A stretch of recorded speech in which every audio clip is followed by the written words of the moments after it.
Thank you for waiting. I finished checking your adventurer handbook. Here are your commission rewards. We have no other urgent commissions on the books at present. Thank you for all your hard work lately. Perhaps you two could consider taking a vacation. Amazing!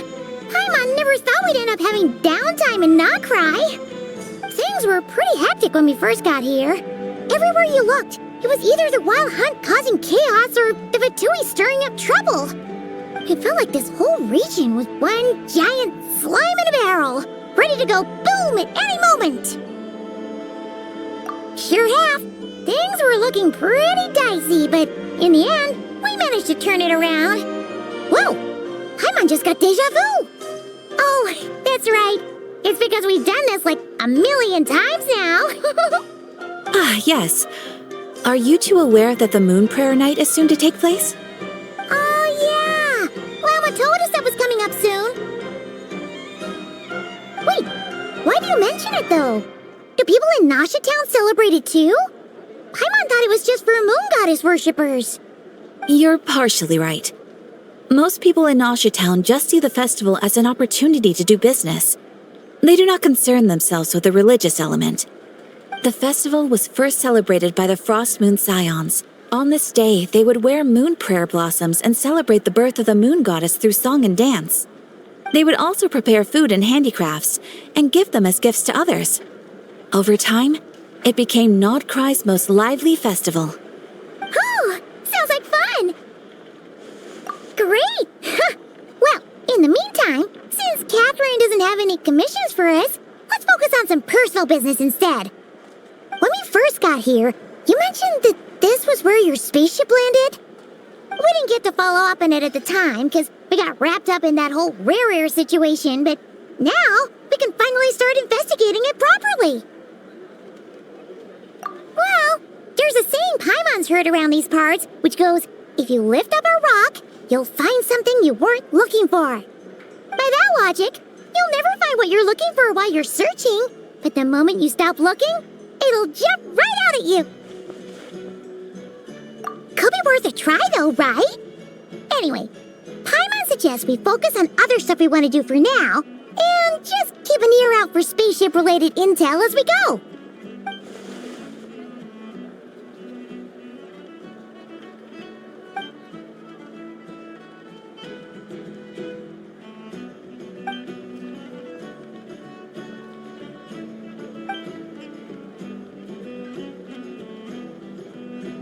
What's wrong?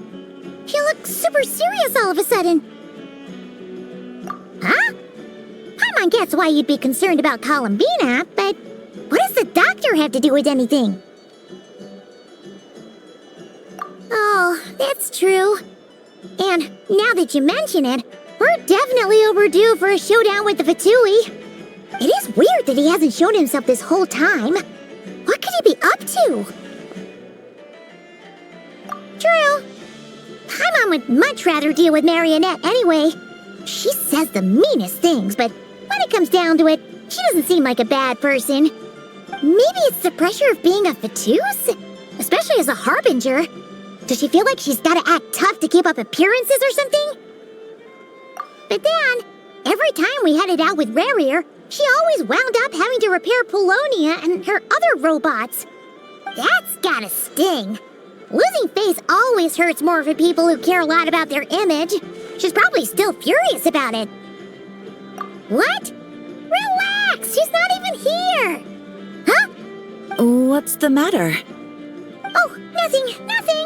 Sorry, we'll be on our way now. Where are we again? Oh yeah, Columbina? Right, yeah, let's go see Columbina.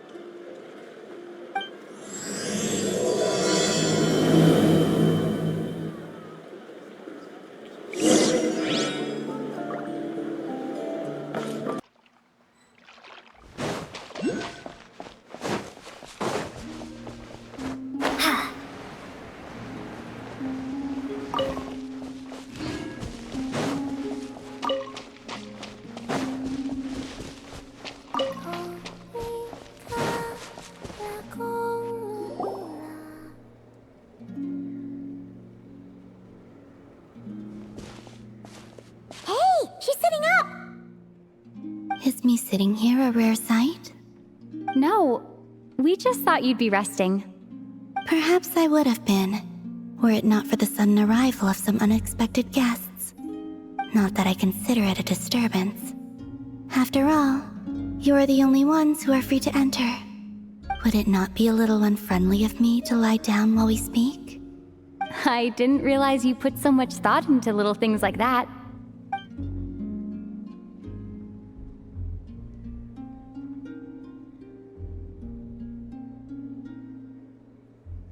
Only sometimes.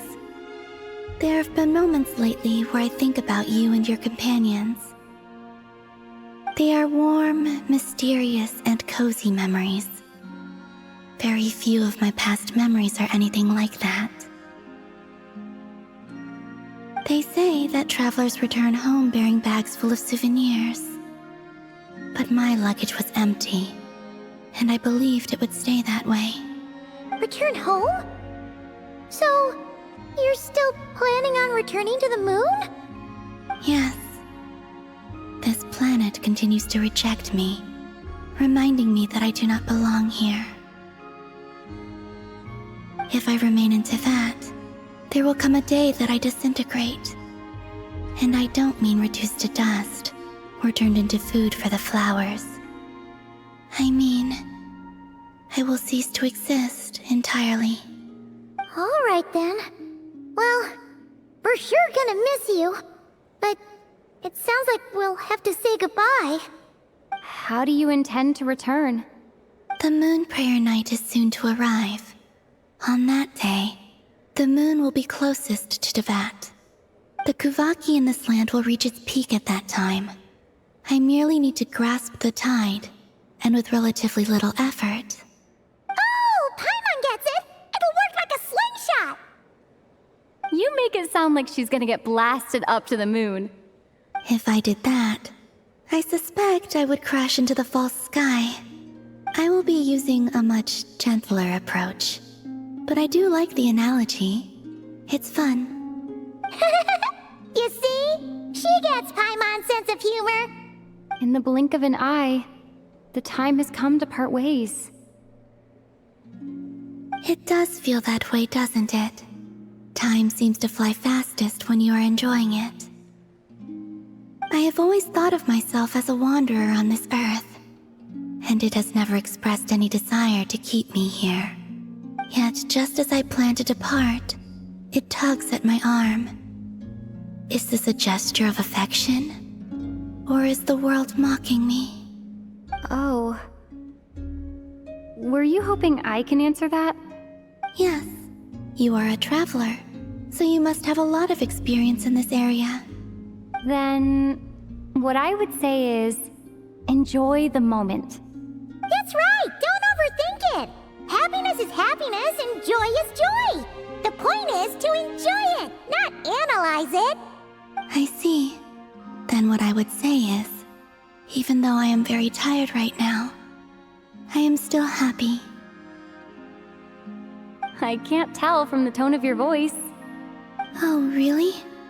You don't think I sound happy? I'm just kidding. I could tell you were in a good mood today from the moment we saw you. Ah, a joke. Albeit not a funny one. Anyway, I assume you're here about you-know-what. Give me your hand. Actually, it's not that. There's something else we wanted to discuss with you. Oh, then, do you still want to give me your hand? Or not? Sure.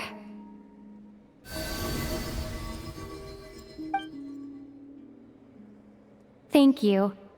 So, I've heard that in the moon prayer nights of the past, people here would hold celebrations in the moon goddess's honor. Since you helped so much in our fight against the Rehir of Solnari, I think you deserve a farewell party before you return home. I haven't asked everyone else for their opinions on this yet, but I'd like to invite you to join the upcoming moon prayer night. I've never joined a moon prayer night before. I'm not sure what I would even do. Oh, don't worry about that! We take care of everything! All you need to do is show up. Of course, there's no need to force it if you're not feeling strong enough. It's just, this kind of felt like a golden opportunity. But they call me Kutar, and the Fatui have an arrest warrant out for me. I shouldn't appear in public right now.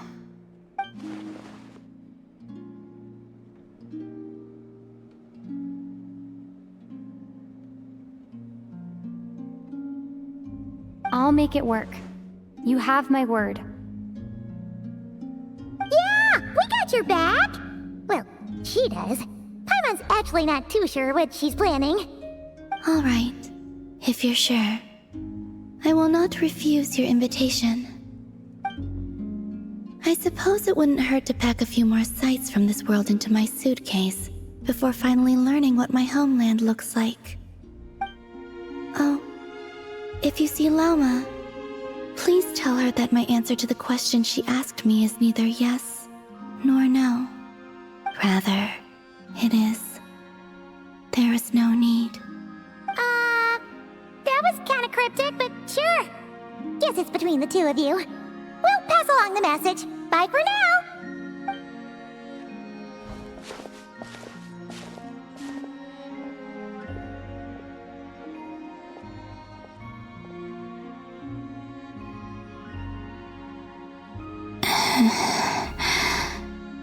And also, I do not know.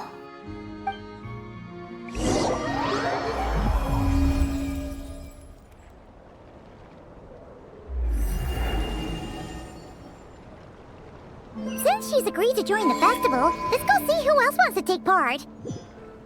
Lauma's gotta be the person most familiar with the Moon Prayer Night. We should start with her. Also, what exactly is your plan to keep her safe? Not sure yet. I'll figure something out.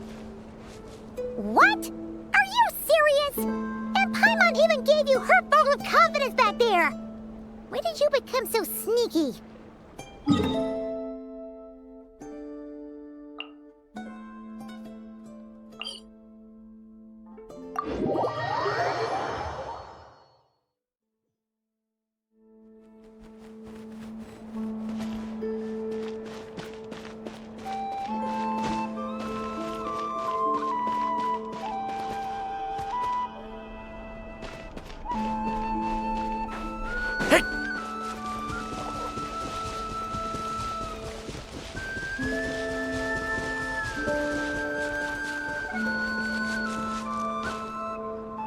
Hey, Lauma! It's us! Huh? Varka? What are you doing here? Beats me. I had a bit too much to drink last night, and when I woke up, I was on Hisi Island. Mr. Varka is helping to oversee Nasha Town's preparations for Moon Prayer Night. He is here to go over some details regarding the decorations and custom cloth designs. Right, yeah, that too. What do you mean, that too? Yes, celebrating this festival is a long-held tradition here in Nodcry. On this day, the crescent moon at the top branches of the verdant crest turns into a full moon, and the moon prayer blossoms bloom with a special radiance. Our people take these to be blessed omens. It's an especially welcome event coming off the back of all that nasty business with Rare. Everyone got put through the ringer recently, and now they're looking to turn their fortunes around. The big shots in town all agree that a big, lively celebration is just what we need to rebuild people's faith in this place. No wonder Catherine said that people weren't so bothered about the religious element. That's right. It's become more of a local custom by this point. The celebrations have little to do with whether the religious stories behind this event are true or not. Even the Frost Moon Scions are eagerly awaiting the coming of Moon Prayer Night, despite now knowing that their past beliefs were founded on a falsehood. That's fair. It's a bit like the Lantern Ride in Liyue. It's a chance for people to enjoy themselves, not debate the existence of the Adepti. Oh, one other thing. We just went to see Columbina. We went ahead and invited invited her to take part in the festival this time. Hope it's okay. Wait, so... you mean she agreed to it? Huh. That's quite a surprise. Then I suppose that she intends to return to the moon on that day. Oh, yeah! It's kind of a complicated process, but basically, it's like a slingshot. I understand. In truth, I had a feeling that she might make such a decision. Well, if Kutar has decided to participate in the festival, we should prepare accordingly. Yeah, exactly. She was saying how it could be risky for her to show her face in public. We were wondering if there was any way we could hide her. Unfortunately, the people who carved the statues did an excellent job of capturing her likeness. It will be very challenging to hide a goddess whose face everyone is so familiar with. Darn! We may have bitten off more than we can chew here. Nah, don't sweat the small stuff. We can handle that. Huh? Are you saying you have a plan? Not as such, no, but the most important thing with a festival is to keep the mood light and your spirits up. You can't go preparing for a festival with those long faces. You'll never convince anyone to enjoy themselves. The Mondstatter spirit is strong with this one. As it happens, I agree with Mr. Varka. Let's start by making our appreciation for Kutar the beating heart of the festive atmosphere. And who knows? Once we get the ball rolling, perhaps everything will just fall into place. Hey! Did you catch that? Lama said the thing! Or close enough, at least. I'm looking forward to the Moon Prayer Night already. We have a festival in Mondstadt called Windbloom, and you can always tell which couples are celebrating it for their first time by the smiles on their faces. Big, beaming smiles like their whole face is glowing. And I have a feeling we'll get to see that same smile on the Moon Goddess's face at this festival. Not quite the same, surely.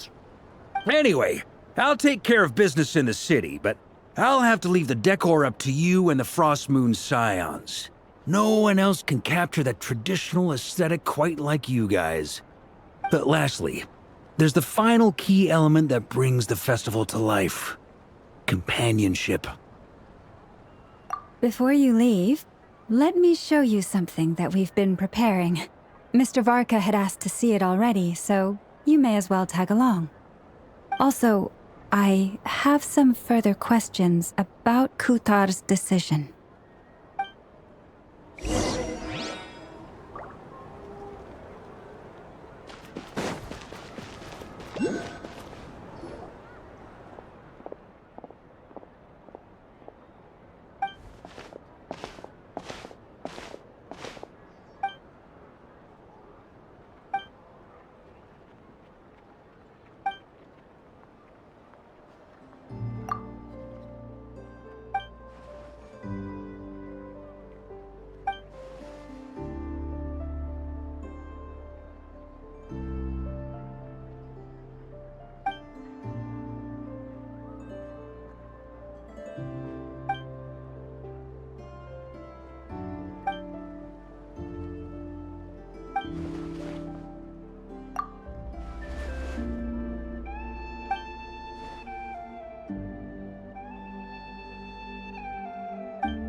like they're having fun. I believe so. Kuhenki seem very skilled at playing drums like these, although I'm not sure where they learned it from. Maybe it's an innate talent? In their eyes, they're probably just playing with toys.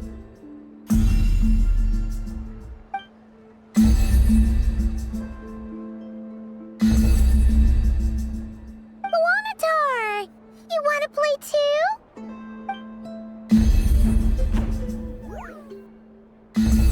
Yeah. She looks more confused than anything. Maybe we can teach her next time if we get the chance.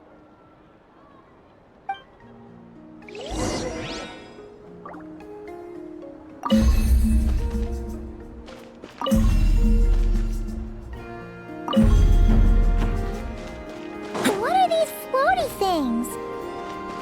Moon veils. We hang them from buildings in the city during the festival. When you look at the sky through them, it creates a lovely misty effect.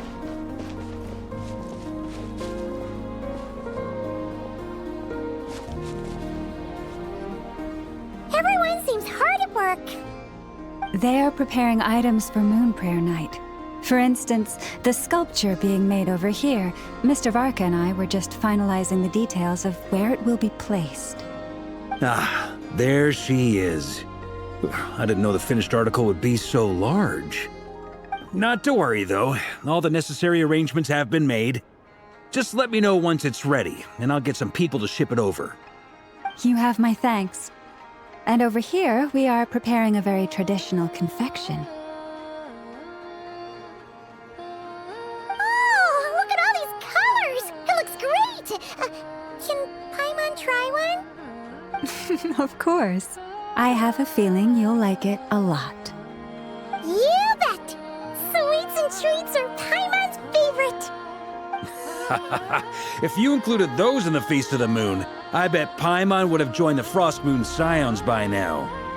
There will also be verdant crests like this present in Nasha Town during the festival. The timing of Moon Prayer Night is not completely set in advance. We make a rough estimate, then observe the changes in the verdant crests and moon prayer blossoms to guide us. As such, the wait itself is a fun feature of this particular festival.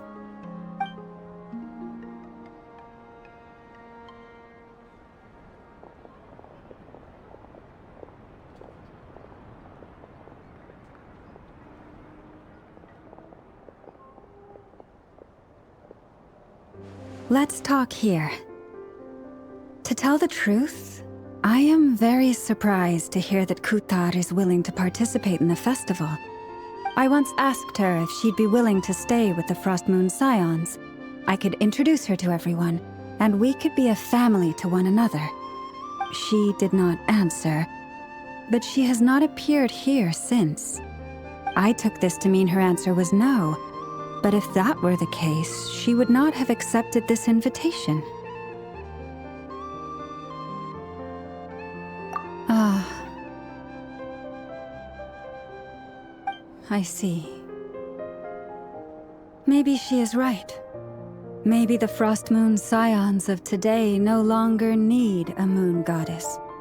But my wish was not for her to come here and be worshipped as a deity.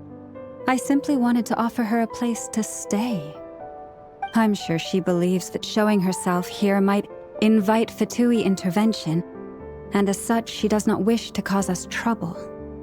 But what really pains me about all this is that this is her birthplace. She ought to belong here, yet no one has been able to grant her shelter. I think I'm qualified to weigh in here. When someone's about to depart on a long trip, what they need is blessings, not burdens.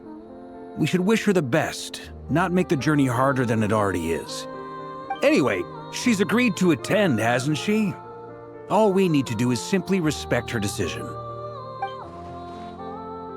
I see your point. Yes, she will soon depart after all.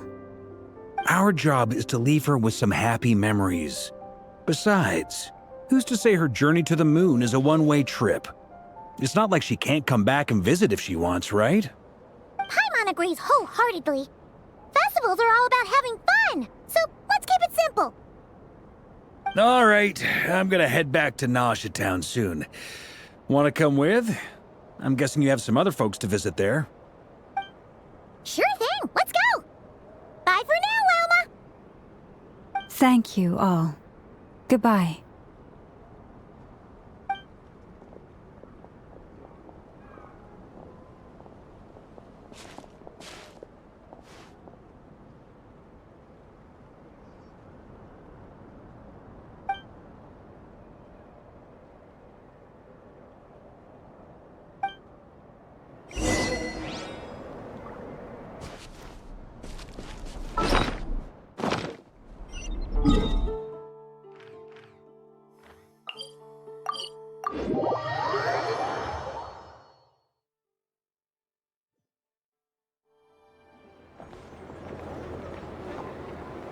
Huh?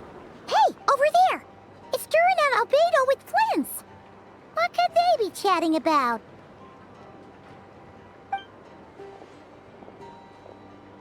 Your guess is as good as mine. Ah, Grand Master, and the Traveler and Paimon. Hello there. It's been a while. Perfect. We have some new volunteers for our investigation.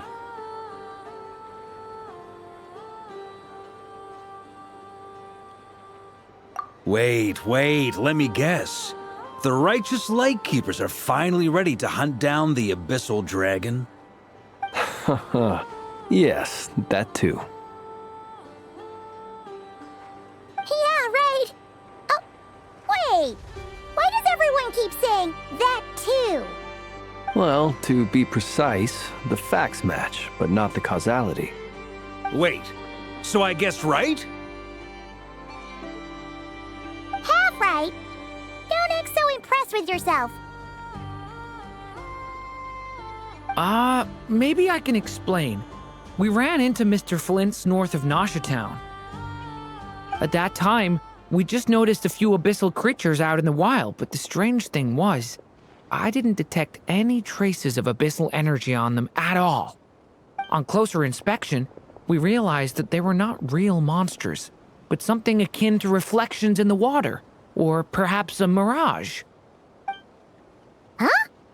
What do you mean? Like, you could see them but not touch them? Exactly. It was very peculiar. They roared and tried to attack us, but we could not make any physical contact with them. I think I've heard of things like that happening in Nocturne before, but I don't know much about it. Yes, it's a known phenomenon. Mirage-like illusions tend to appear in Nocturne in the run-up to Moonprayer Night. From a distance, they appear quite real. I myself thought that Misters Durin and Albedo were locked in battle with abyssal monsters when I first arrived. But after sharing intel and investigating a little further, we can confirm that these illusions are harmless. There is no great cause for concern.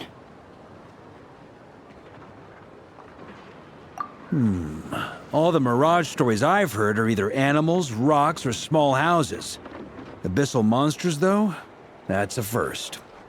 It's a first for me, too. So I'm planning to look into it further just to be on the safe side. I intend to inspect a few more locations. What about you two? Any plans? Alice contacted me a few days ago. She'd like me and Durin to assist her with an experiment. But we lost contact shortly after receiving the message. I'm sure that comes as no surprise to anyone familiar with her. We don't know when the wind will blow, yet when the wind blows, we will know.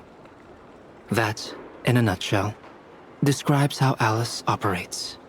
Yeah, that tracks. Okay. Well, I suggest we investigate this Mirage business in the meantime. It's piqued my curiosity, and I'm pretty sure I know someone who will already be 10 steps ahead of us. Well said. Right? Whatever's happening in Nocturne, she always seems to be the first one to know. Let's go see what she knows. We can invite her and her staff to the festival while we're at it.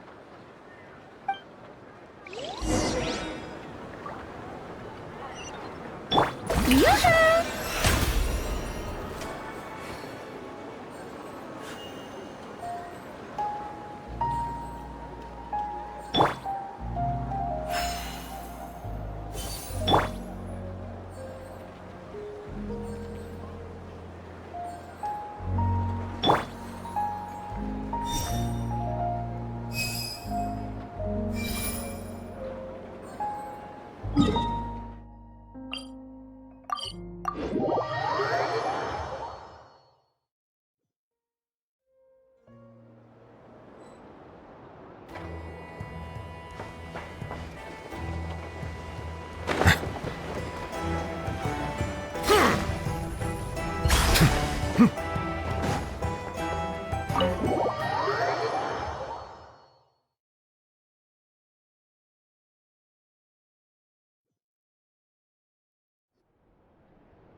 You're right, I have noticed. There's certainly something a little fishy about this situation. Only a little, though. Records indicate that this phenomenon can occur in the days before and following Moon Prayer Night. That said, it has always been a rare sight in the past. The odds of encountering these phantoms are similar to looking up in the night sky, happening to see a shooting star, and managing to make a wish before it disappears. But this time, either everyone's getting lucky, or they're appearing far more frequently than usual. Yehoda's out gathering intel as we speak. In the meantime, let me check off some points of interest. First, the Abyss. The ones we saw seem to be abyssal monsters. Indeed. But we have identified one location where many more of them have made an appearance. And not just monsters, but human phantoms, too. Given the scale and nature of the phantoms, it's almost as if someone's last memories are coming to life. Or perhaps the memories of multiple people. Oh. So you mean the phantom monsters are hunting down the phantom humans? Exactly. The phantoms can interact with each other, but we have no means of intervening. In addition, some of the human phantoms would seem to be from the very distant past. This is clear both from the clothing they wear and the stories they tell. They claim to be from Hyperborea, a name which I've heard from Lauma before. If this is true, it means they must be from 6,000 years ago. Did Paimon hear that right? 6,000 years? It sounds like this merits further exploration. That'd be a big help. I'll leave it with you, Albedo. My knowledge of ancient history is non-existent. I used to doze off every time the pre-Knights of Favonius era came up in class. It's quite a miracle that you were able to understand these phantoms' speech, given how long ago they lived. I suppose you're right. But I'll leave the archaeologists to ruminate over that conundrum. As an intelligence broker, my sole interest is in the value of the information I gather. Which, in this case, hopefully means earning myself some good favor with our dear Lady Moonchanter. So calculating. Whew, this intel broker logic always catches Paimon by surprise. Sounds to me like we could split the work up.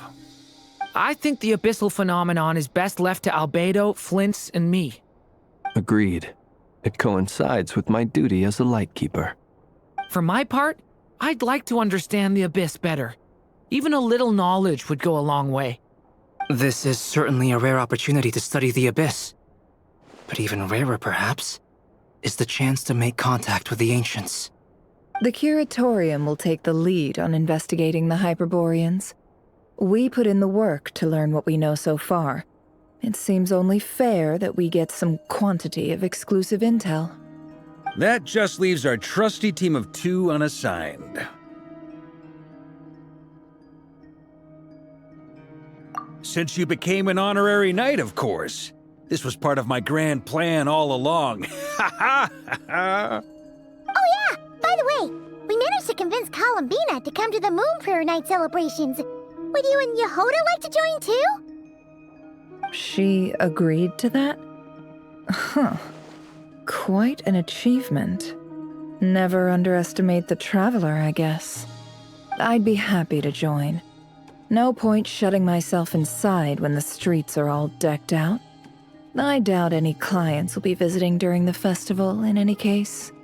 And Yehoda loves a party, so I'm sure she'll jump at the opportunity. No. No. No. No. No. No. No. No.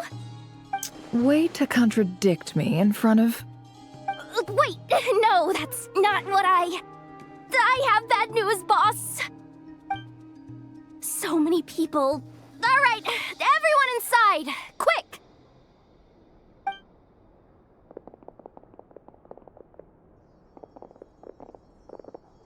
This is gonna sound crazy, but hear me out. I saw one of those phantoms at Star Sand Shoal, and it was some sort of flying ship. Like a spaceship? That's gotta be the one you came to Tibet in. You said you saw the same thing through the moon marrow, right? Huh? You already know about it? Ugh, I thought I was gonna blow people's minds. Turns out I'm the last to find out. Wait, back up. You came here in a spaceship? Now my mind is blown! What's it like on the inside? Was it like flying through space? I want to know everything! Yep, exactly. Huge discovery. You're the best. Second best intel broker in the world. After your boss, of course. Wow. Really? Well, I don't know if I'm all that, but... I guess that decides where we're heading next. Come on, don't look at me like that. I know the spaceship doesn't have anything to do with me, but you don't want to leave me as the only one twiddling my thumbs, do you? Please? Fair enough. You can tag along. In that case, let's meet back here to discuss our findings once we're done. I wish everyone a productive investigation. You too.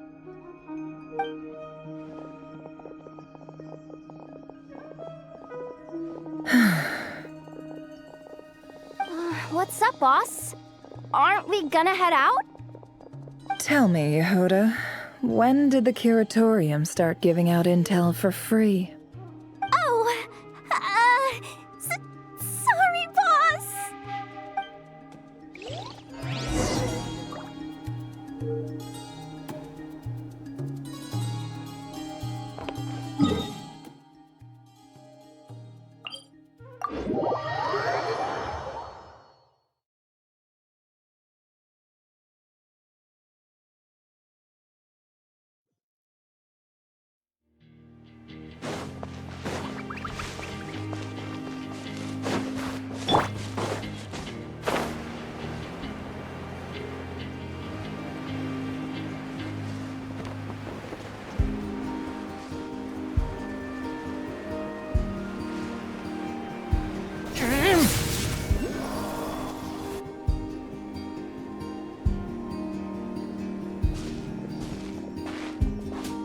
Well, what do you know? Yehoda was right on the money.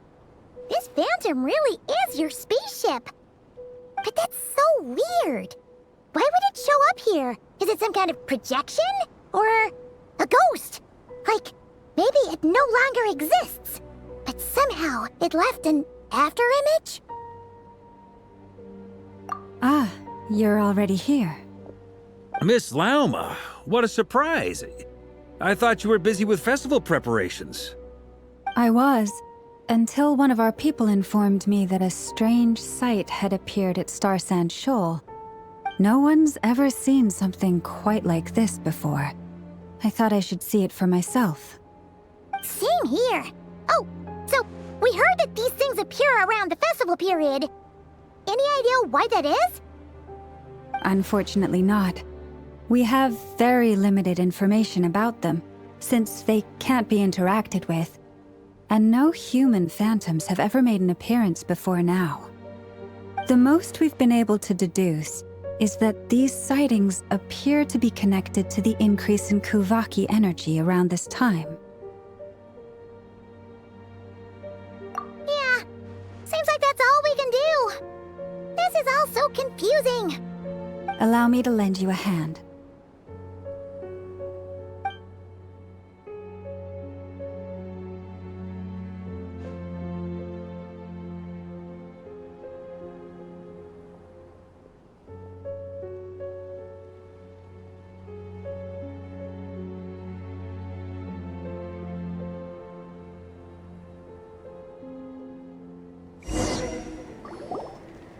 Everyone, our friend here should be able to provide us with some information. Is that a phantom rhymehorn deer? I've heard about how the Frost Moon Scions live in harmony with the animals and can even communicate with them. That's coming in handy now, for sure. Okay. Yes, I understand. Then how about this?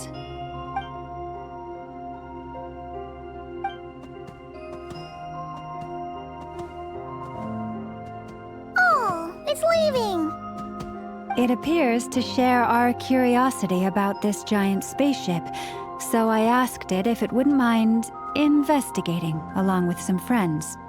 In return, I told it about some nearby spots where the wild fruit grows abundantly. We may live in a different era from these phantoms, but I trust that the terrain, climate, and ecology here are more resistant to the effects of time than some things are. Let's give them a moment and hope for the best.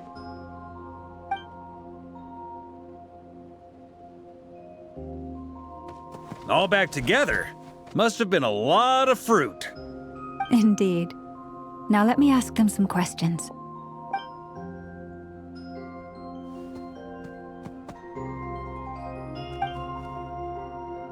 It did find a lot of wild fruit, enough for them to feast for a long while. This puffin circled in the air several times, but didn't spot anything out of the ordinary. Certainly nothing to do with the spaceship. Huh. Well, it definitely makes sense to get a bird's eye view.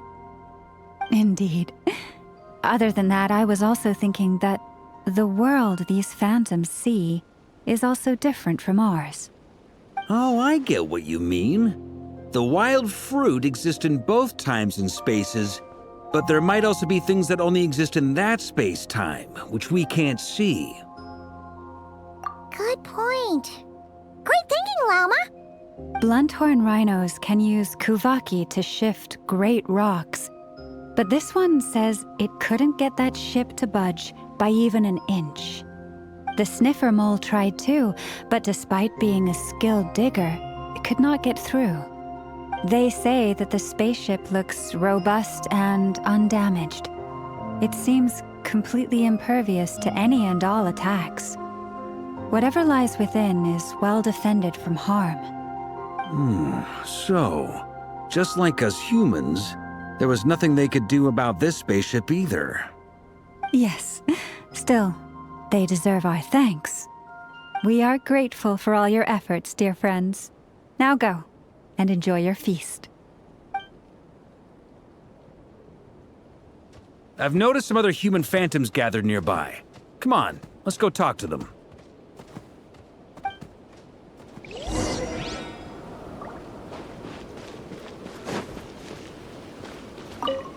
Those illusions and those people.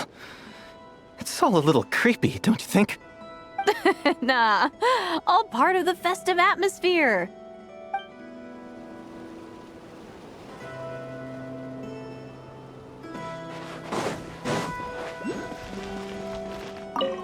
Have you ever seen anything like this? Nope. Never seen or heard anything this weird.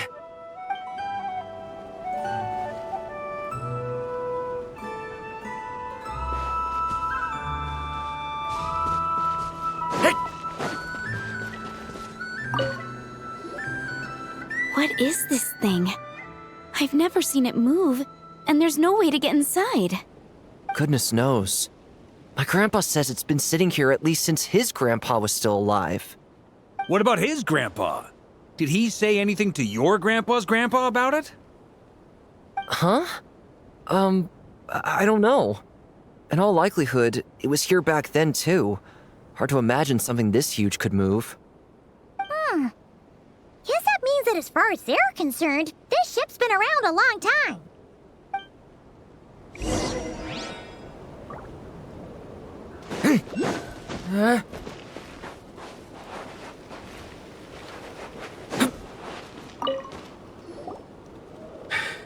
Come on, brothers. If we can get even a small chunk off of this thing, it's gotta be worth a fortune. Today is the day we strike it rich. Huh? You mean Paimon? Yes, brother, I shall join you. Let's make our fortune. We should go with them. What the?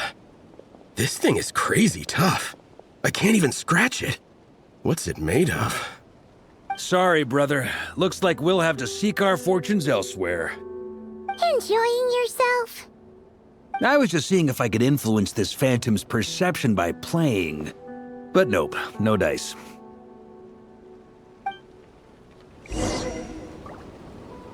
I'm sure we're all starting to build up an idea of what's going on here now that we've spoken to some of the people. These phantoms are reenacting real historical events in Nodcry. It's almost like we're in some kind of interactive stage play. We can talk to the actors, but the plot is fixed, and we can't influence it. It makes sense. History is set in stone. The objective facts of the past cannot be changed. Paimon totally thought you were just goofing around earlier. But actually, you were doing some serious investigating. Of course I was. Anyway, at this point, I think we're forced to conclude that although the Phantom spaceship is right there in front of us, we aren't going to learn much about it from these people.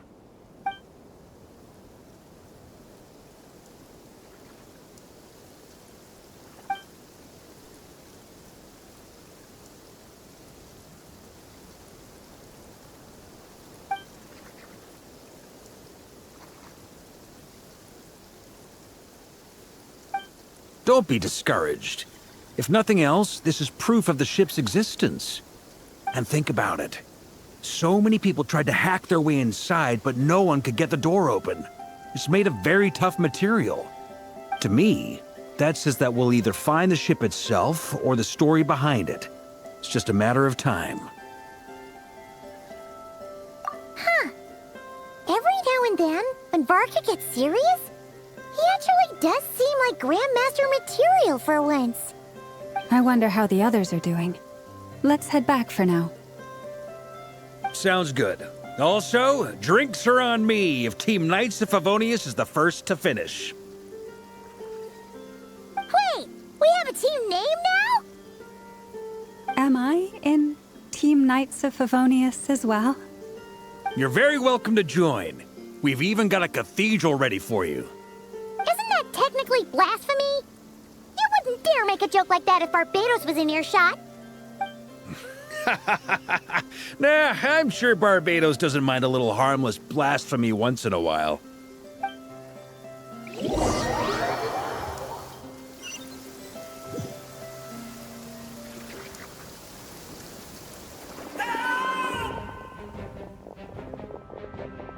Oh, no! Get away! Oh.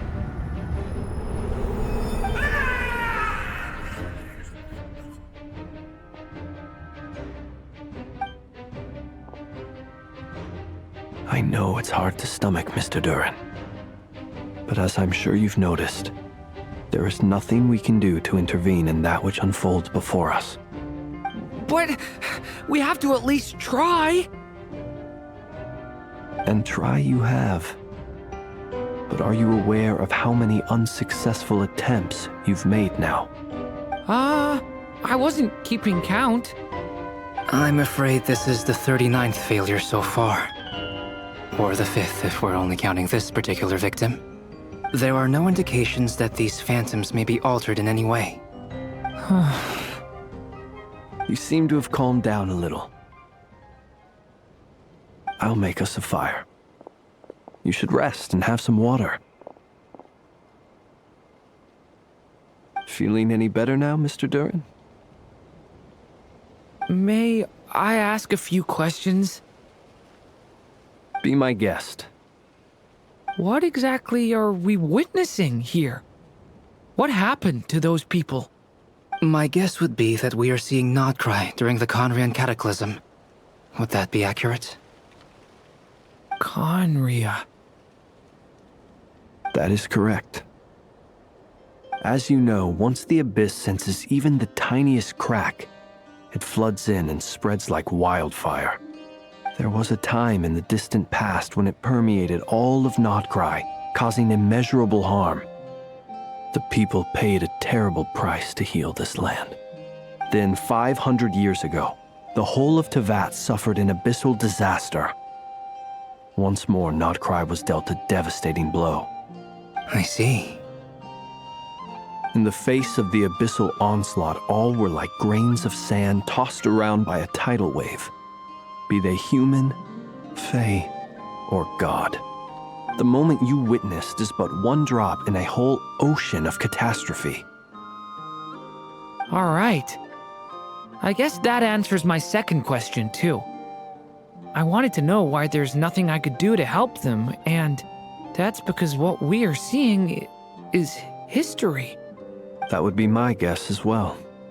As I understand it, history and fate are not all that dissimilar.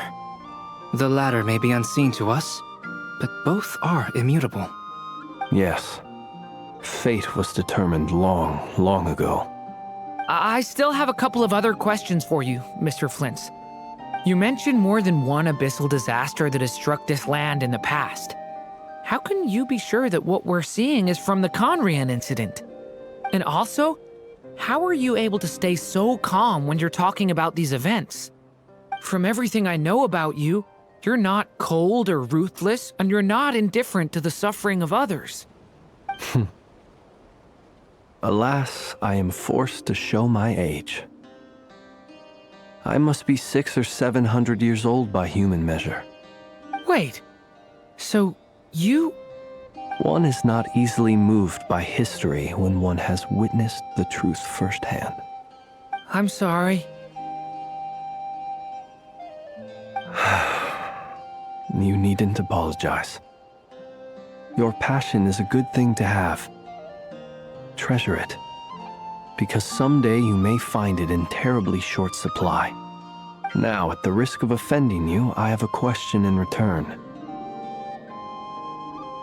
Your curiosity toward the Abyss, is it born from hatred or because you sense its call? I only ask because I kept a fragment of Rarir's body in my lantern for a short time. Specifically, his heart. So I know what a burden it can be to carry the Abyss with you. And I hear its power growling from somewhere within you. In my eyes, your mere existence is a miracle. My honest answer is... I don't know. I don't think I have the confidence to say for certain. What I will say is the Abyss is not the only issue that haunts me. Even before I became who I am today, the question dogged me constantly. Should I even exist at all? My doubts remain unresolved. But when we fought Rarir, something became a little clearer to me. Sometimes it is the darkness within us that allows us to achieve the impossible.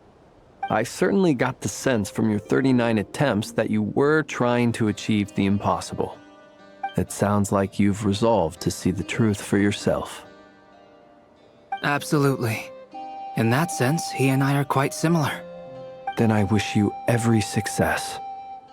I look forward to the day of your transcension. Well, if everyone's caught their breath, I suppose we should head back. Oh, and one last thing. I'd appreciate if you kept our discussion about history a secret.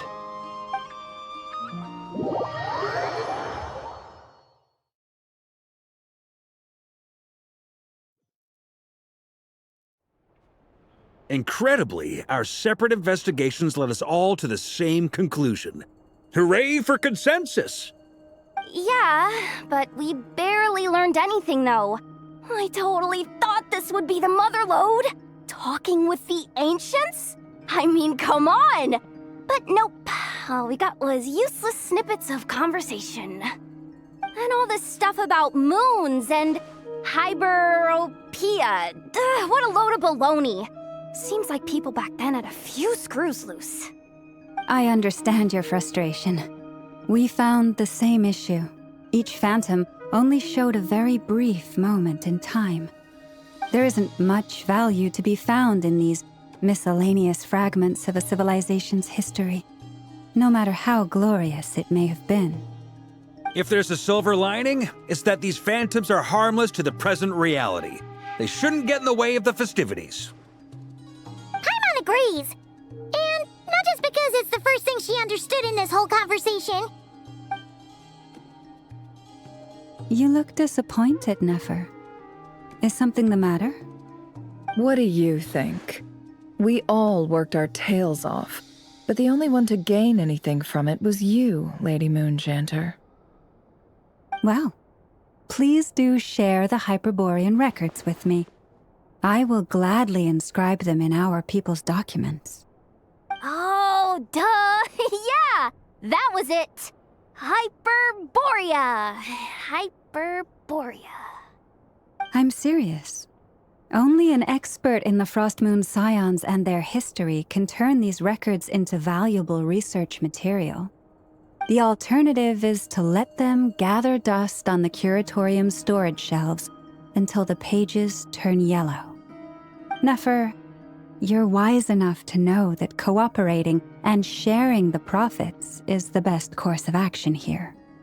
Well, that goes without saying.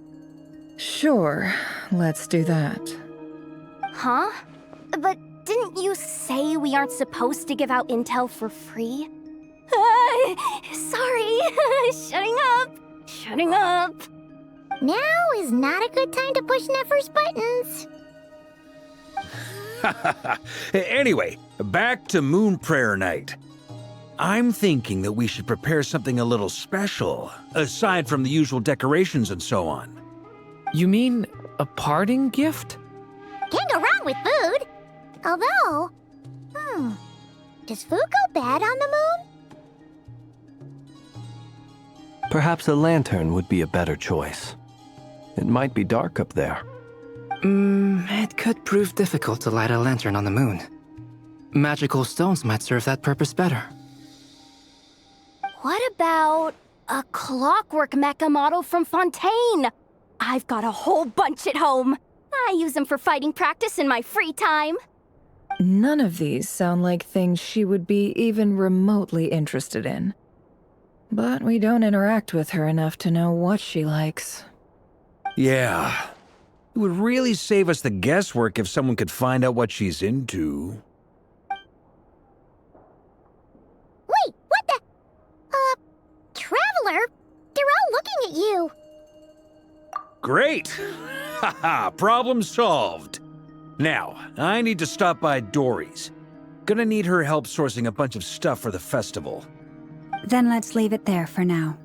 We all have our own business to attend to. Traveler, if you find out what Kutar likes, let us know right away.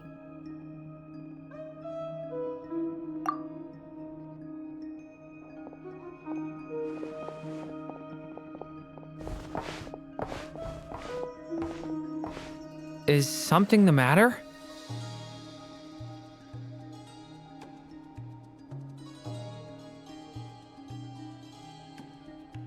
I'm fine. It's just... I'm still feeling a little rattled after witnessing the horrors of the Abyss. But it's okay. This is something I have to work through. I'll be all right. Thanks for your concern. Well, don't put too much pressure on yourself. If you ever feel like something's wrong, physically or mentally, we're here to talk. Come on. Stop treating me like a kid.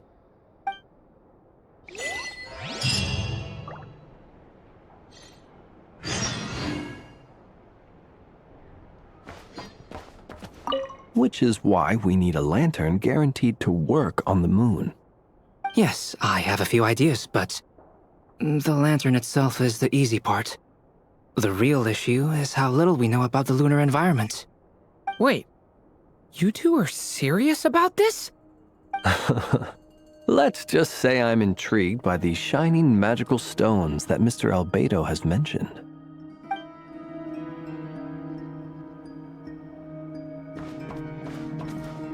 Could you do me a solid and try to smooth things over with Boss Neff?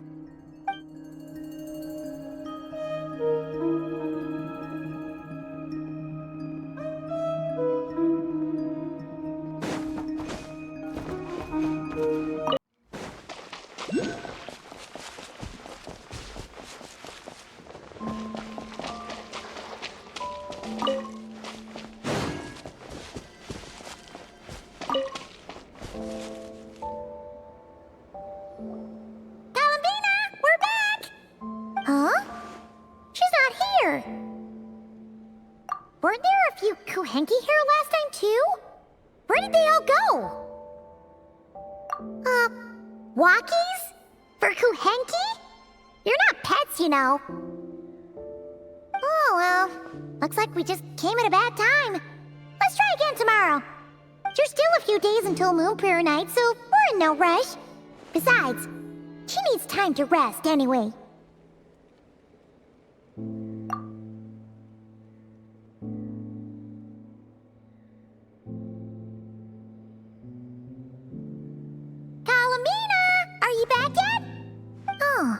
Strange.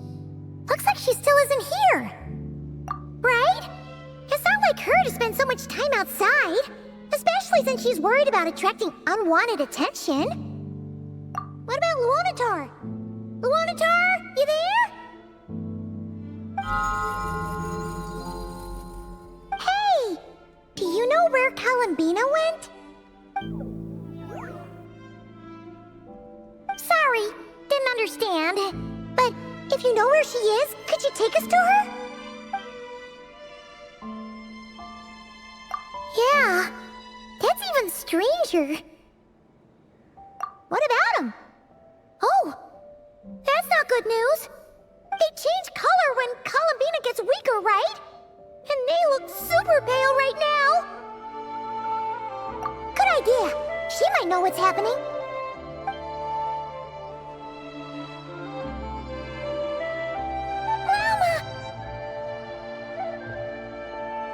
Ah, it's you. How is Kutar? Is she okay? No, she hasn't. I came here to check on her after I noticed the flowers had changed color. Based on past precedent, she must be very weak right now. Even getting up to walk would be a struggle. It seems unlikely that she wandered off outside. Not to mention that she doesn't do that at the best of times either. So yeah, this is super weird. No. Very few people are in the know about Kutar's whereabouts. And if anyone suspicious had visited, they'd have left some sort of evidence. Come on, let's go to Nasha Town. If anyone has seen her, someone there will know about it. It's Nocturne's information hub after all. Makes sense. Let's go!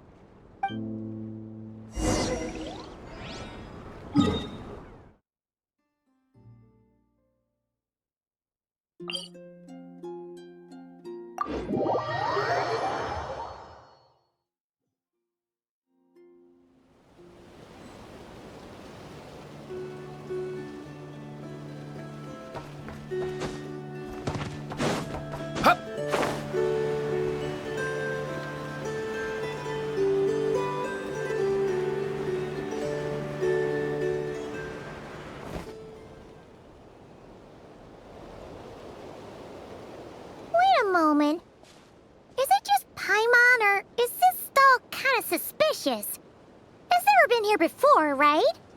No, I don't recognize it. Alas, your free and easy adventure time is over. Now, prepare to face the final boss of Nod Cry. Whoa! Where'd that voice come from? Not sure. but it's definitely hostile. No, no, no, not that way. The final boss is right here. The sniffer mole? That's the final boss? Surely not. Also...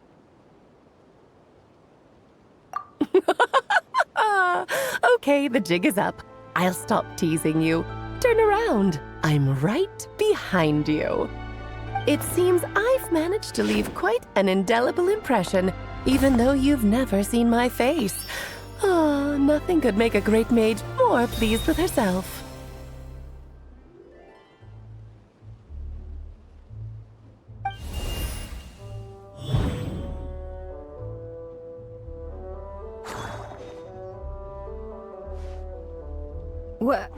What is going on? I've heard that all the big shots in Teyvat have long, wordy titles that stun people speechless when they make their entrance. Unfortunately, none of them are affiliated with the Hexenzirkel, and we ourselves keep a very low profile. The notorious name-dropping doesn't quite work for us. Still, I, for one, think I'm really quite amazing. So that didn't stop me from coming up with a title anyway. Alice! It's really you this time? Not a lantern or a Dodoko, but Alice in the flesh? Oh, that's right. So, what do you think? How does it feel to finally meet me? You look like... Oh, that's the first thing you thought. A little surprising, but that actually makes me very happy. Because that means that when Klee grows up, she'll be just as stunningly beautiful as her mother. So she's a friend of yours? Kind of.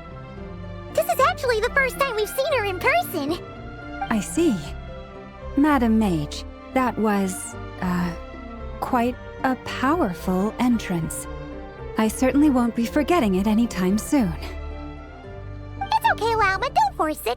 Paimon will do the honors. This is Alice from the Hexenzirkel. She's a friend of ours, and of Arcus, too. That's right. She's a good person, just kinda unpredictable. Well, what is the human heart if not unpredictable? Hmm? If we could not do as we please, how would we differ from machines? I am Lauma, Moon Chanter of the Frost Moon Scions. It is a pleasure to meet you. Oh, I know. Before you got here, I spent a good, 15 minutes getting up to speed on Nodcry's present situation. In other words, I've read the whole in the last episode part, so we can skip the pleasantries. Fair enough. Well, Miss Alice, I can already tell that you have quite a unique personality. You'll get used to it. Paimon sure is. So anyway, what are you doing in Nodcry, Alice? Oh, I thought I told you already. This time, I'm the final boss.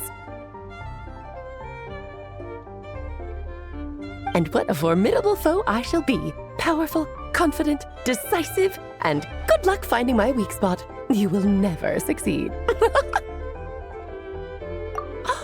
Oh, drat!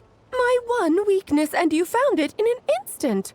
Fate has been dealt a devastating blow. Thus falls the great Dodo King. Why are you playing along with this nonsense? For funsies, of course. What's wrong, Paimon? Are you disappointed in me? Am I a gigantic letdown? No, it's just... You seem like a busy lady. And this is the one time you've shown up in person. Paimon figured it would be for something more high stakes than just goofing around. You're quite right. I'm here in Nocturne because something big happened. Something big enough it caught the attention of the Hexenzirkel. It concerns the 3 moons, Teyvat's borders, and of course, the moon goddess you are currently searching for. Kind of. Why don't we discuss this over a pot of tea? My main reason for coming on this trip to Teyvat was, of course, to have some fun. But I do technically have a job to do as well. Namely, maintaining the stability of Tevat's borders. I'll skip over the complicated parts, but to sum it up, abyssal energies are all that lie beyond Tevat's border. We'd find ourselves in a real pickle if they ever made it through. And the phantoms you've been seeing are a sign that the border has been disturbed. Ah, no wonder they tend to show up around Moon Prayer Night. Is it because the real moon is now so close to us that its power can cross the border? In part, but only a negligible amount passes through. Just enough to influence the verdant crests and so on. And as you've noticed, there has been an unprecedented number of phantoms appearing this year. The influence of the moon beyond the border cannot explain this. No, there is another far greater factor at play. The trilunar syzygy. A trilunar syzygy? Eons ago, before the heavenly principles came to Tevat, it was the then 3 moon goddesses who controlled the laws of this world.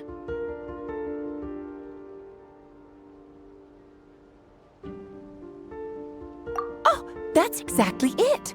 The 3 goddesses split these powers amongst themselves, promising never to consolidate them into one singular body. This was meant to keep the world stable. But, fast-forwarding to the present, the eternal moon's marrow is with you, while the iridescent moon's marrow, which should never have appeared in this world, has been retrieved. Add that to the presence of a moon goddess in the flesh and... the power of all 3 moons is gathered here in Nocturne. There hasn't been an event like this since the War of Funerary Flame. And it's having a noticeable effect on Tevat's borders. Because I wish to give my darling daughter a peaceful, sunny environment to grow up in. Is that a good enough reason? Kinda sounds like you're dodging the question, but it does make sense. Well, that's one reason anyway, and the most important one. The others are a little complicated to explain. For instance, cleaning up after dearest Miss R. Albedo could tell you more about that if you're curious, but right now, I have a more important question to ask you. Why are you collecting the moon marrows? I see. Nicole told me about that legend once. Nicole? You mean Mage Anne? Oh, so you remember. Yes, of course.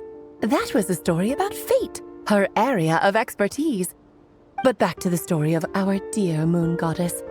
I'm afraid her intended method of returning to the moon is unlikely to work anymore. What does that mean? She may be missing, but she hasn't gone anywhere. She has disappeared.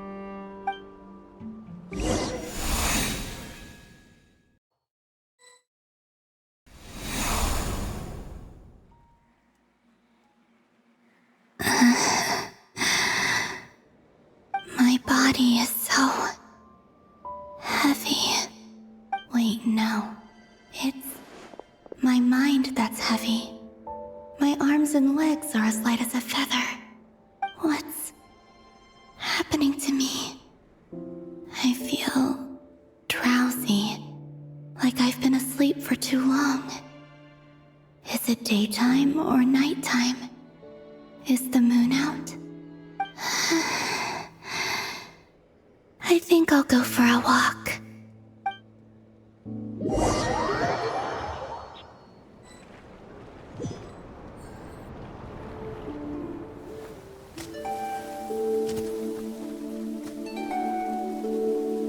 Are you out for a walk too?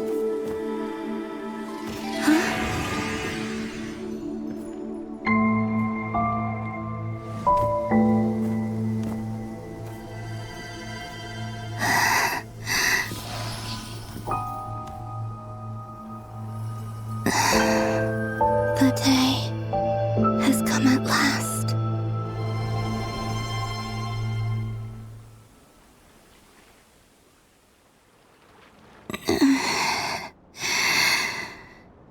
Have I grown so weak that I can't even sustain my physical form? But Moon Prayer Night is nearly here. returning home. Death is near.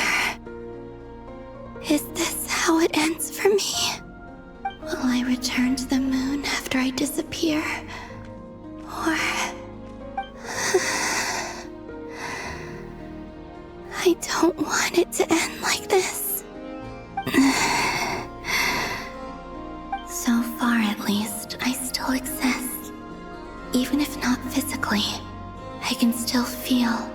But as my power wanes, I'm sure that too will fade. I suppose I might take one final look at this world. The world where I was born.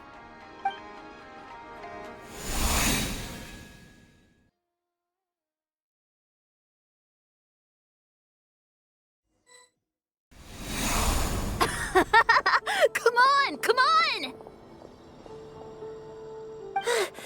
Wait for me!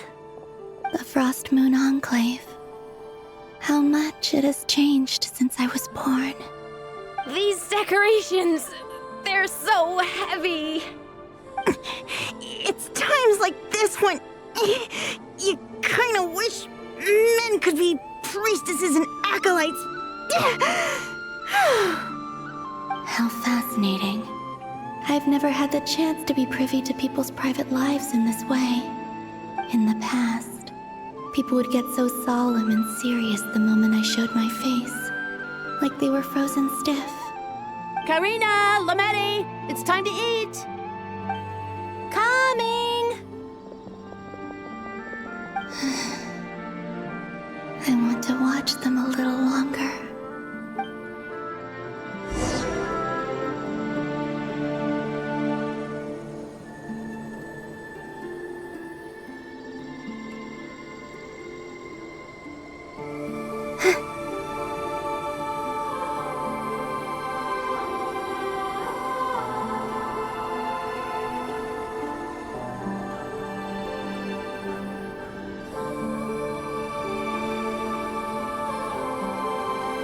So just fill these balloons with air, right?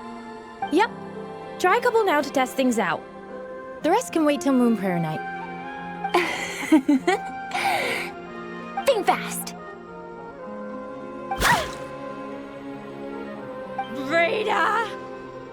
Teasing an acolyte of the Frost Moon Scions? Surely that's a punishable offense. Take this!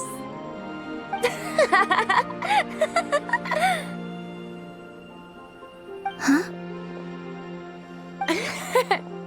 All right, enough horsing around. Lady Lauma gave us a task. We should get back to it. The task is just to check that the balloons don't leak, right? Doesn't matter if we fill them with air or water. Yeah. Okay, you got me there. And you got me there. But still, we can't use all the balloons before the festival even starts. We won't use all of them. And as long as Lady Lauma's trusted acolyte doesn't snitch, this can stay as a little secret between friends. A couple more can't do any harm, right? Oh, you menace. Then, think fast!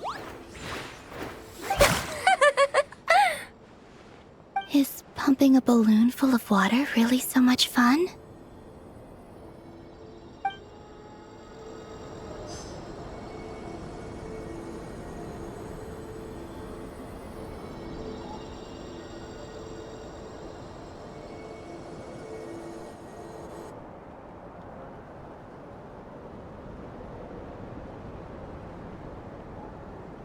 I'm sure you're both tired from playing all day. Come on, eat up. A plain, humble meal. That has always been the way of the Frost Moon Scions. Huh? How come Lametti got a midsummer berry dessert? Oh, I always get Lockaberry. I don't mind sharing. You can have a bite of mine if I get to have a bite of yours. They're sharing food? I've never shared food with anyone before. Even at the Harbinger tea parties, everyone just ate off their own plate. And when I couldn't finish my food offerings from the Frost Moon Scions, they'd leave the leftovers out under the moonlight for the animals to claim. Hey! That was 2 bites!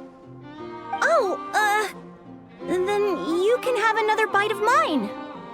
Oh, you too. Oh, don't fret now. Here, have some of Granny's too. So this is what it means to be family.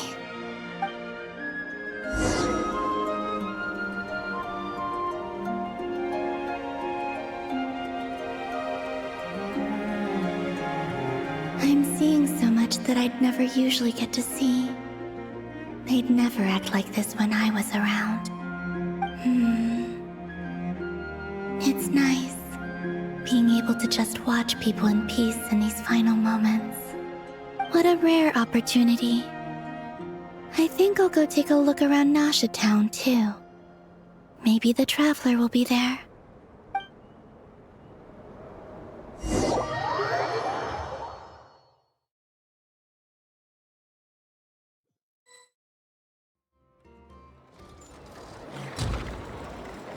After the War of Funerary Flame, the Moon Goddesses were no longer recognized by Teyvat. They lost the whole foundation for their existence. That's why the Moon Goddess's strength is fading. She cannot withstand the world's rejection of her.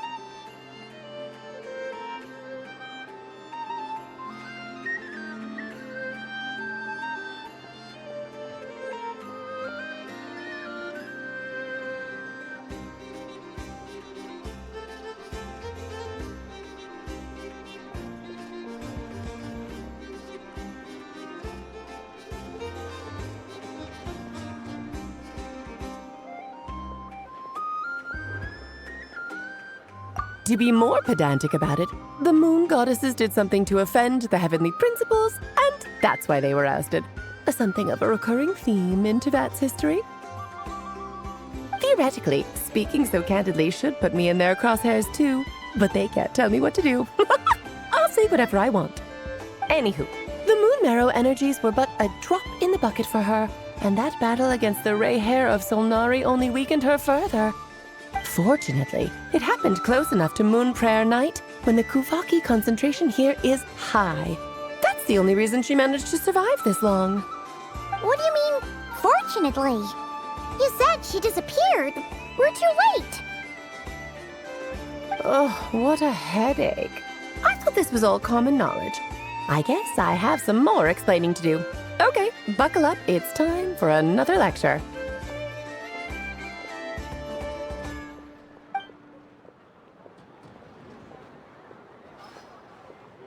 Now, I said earlier that the Moon Goddesses lost the foundation for their existence.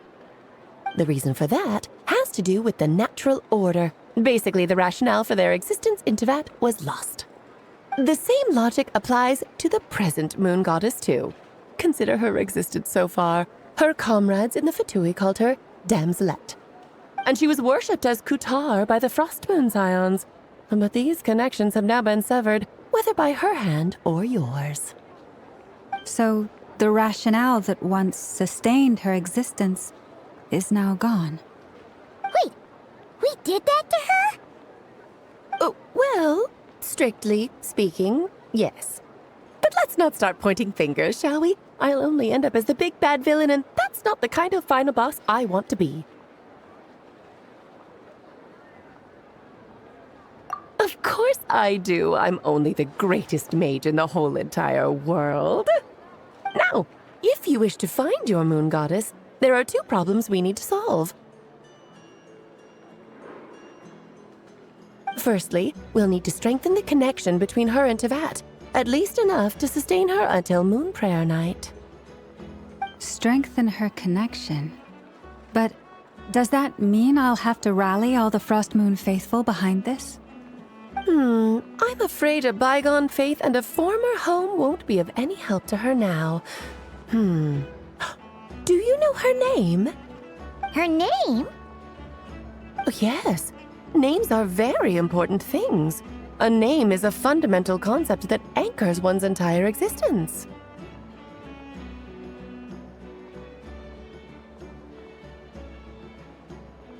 Then your first job is to find it. As a moon goddess, I'm sure she must have a name she identifies with. Neither Columbina nor Kutar is her true name, and she's never really accepted either of them. So, finding out her real name is enough to sustain her existence? Yes, I know it sounds like a small step, but every journey begins that way. So for now, that's all we need to focus on. The second problem is with her plan to use the moon marrows to return to the moon. Unfortunately, piercing through the false sky will take an enormous amount of power. Given her current condition, she won't be able to provide anywhere near enough power, even if she recovers her physical form. But no need to fret. Nicole's the expert in this field, and I'm sure she'll figure something out. Wait, Mage N is going to help us out too? That means we've got 2 Hexacircle mages on the case. This is turning into a pretty big deal. Actually, this is more of a side quest for me. Like you said, I'm a busy lady, so I can't stay for too long. I'll have to return to Tevat's border soon.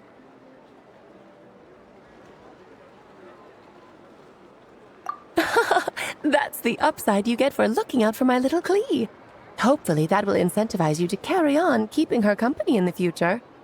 Anyway, jokes aside, you'd better get moving. It will take quite a miracle for the moon goddess's consciousness to hold out till moon prayer night.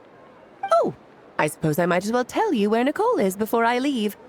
Off you go now. Time to meet your new friend. Oh, yes, and a little suggestion. Don't forget to mind your heads. What? I wonder how Durin's doing. I should really go see him before I head back. You really are super busy. I most certainly am. There's so many children I have to keep tabs on just in Mondstadt. Durin, Albedo, Venti, Varka.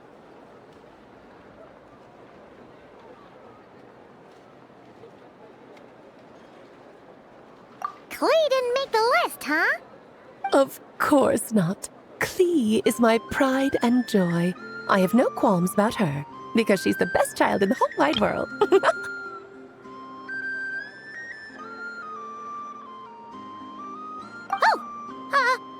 Yep.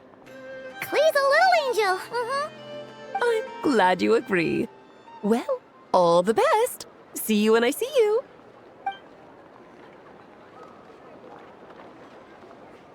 She left in a hurry. Yeah, she didn't pack up her stall. Should we handle it for her? I must say, I'm now very curious about her daughter. Klee, wasn't it? What's she like? That's a long story. Come on, we'll fill you in as we go.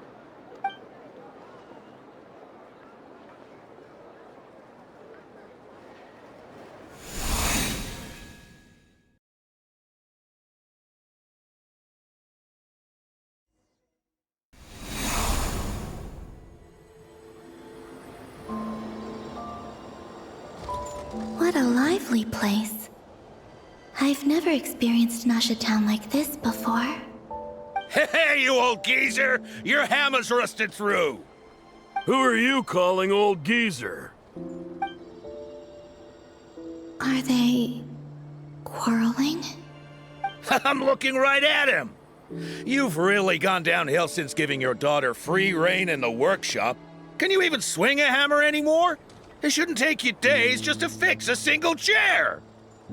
You might as well use that hammer to massage my back for all the good it's doing. Don't run your mouth, or you'll get a back massage that'll put you in bed for the rest of your life. Look, the materials haven't arrived yet, all right? You know how busy it gets in the days before moon prayer night. I'll bet you send all the materials to your little princess. Blood's always thicker than water, huh? All right, you've made your point, Uncle Koski. As soon as the materials arrive, fixing your chair will be the #1 priority. And Dad, if you've got time to chat, why don't you lend me a hand, See? Lolka knows what the score is. I guess they're friends. But the way they spoke to each other was so ugly. Then again, it wouldn't be the first time I've seen something like this. Columbina! Sing outside my door in the middle of the night one more time, and I'll unscrew your vocal cords. You hear me? Oh, Zandrone. So that was her way of trying to be friends with me. What a pity. I won't get the chance to say any ugly things in reply.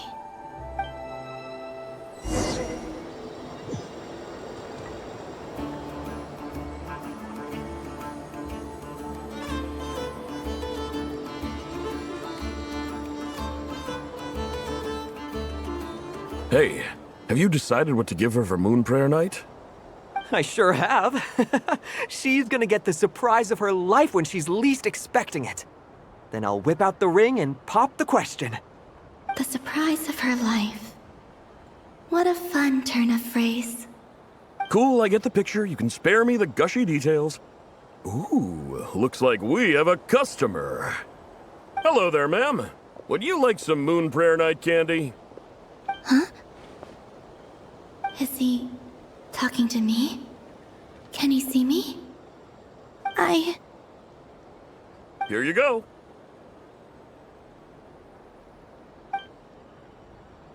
Oh.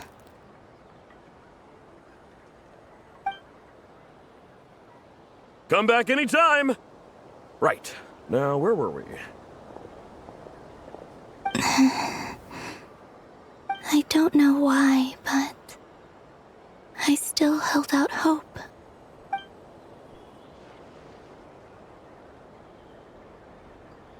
The most important thing right now is to find that mage. This name thing seems super important too, but where do we even start looking? I'd better go pay the Fatui a visit.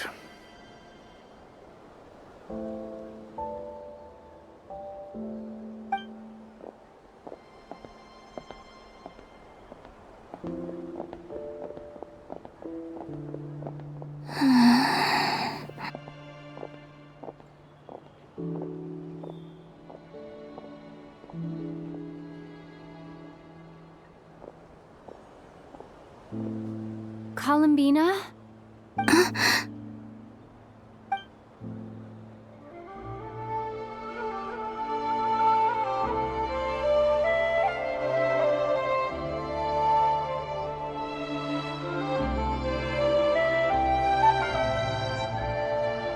Traveler? Let's go! This is no time to be spacing out!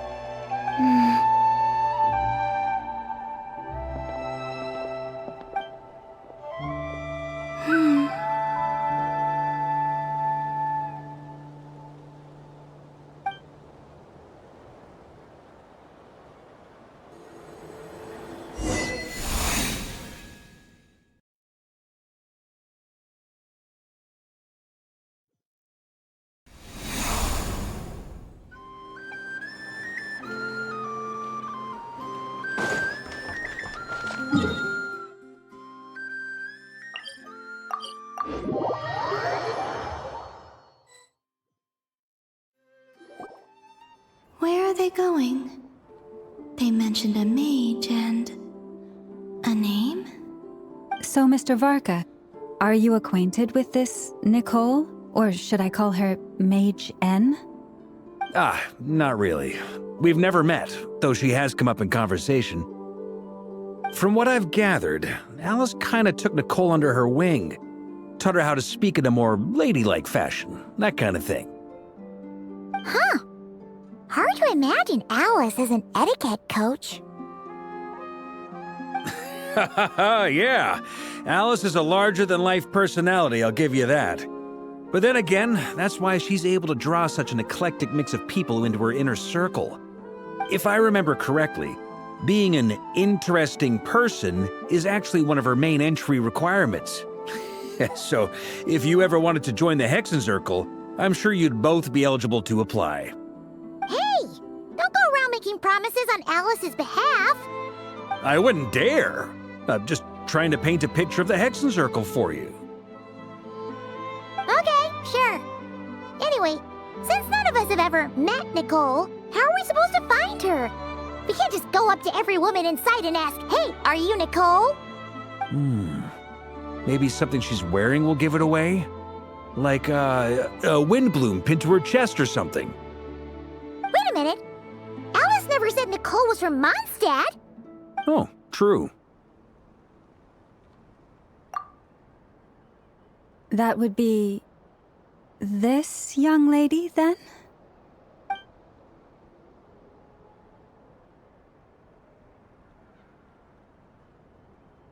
Hey there! Sorry to disturb you, but...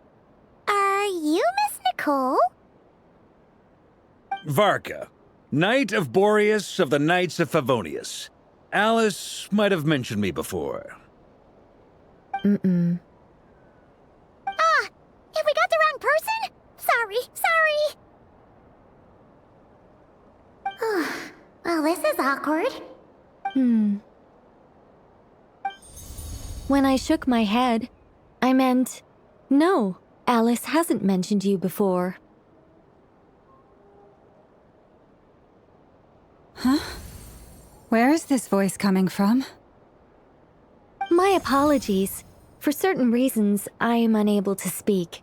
This is the only way I can communicate with you.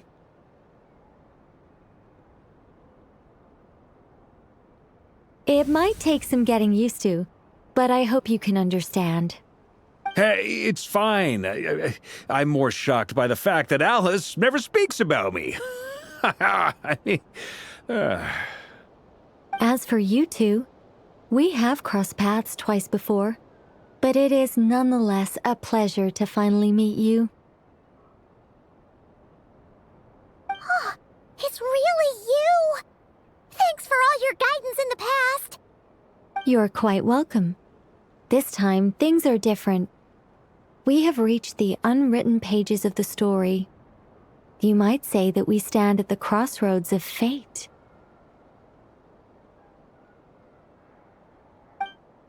Now then, allow me to formally introduce myself.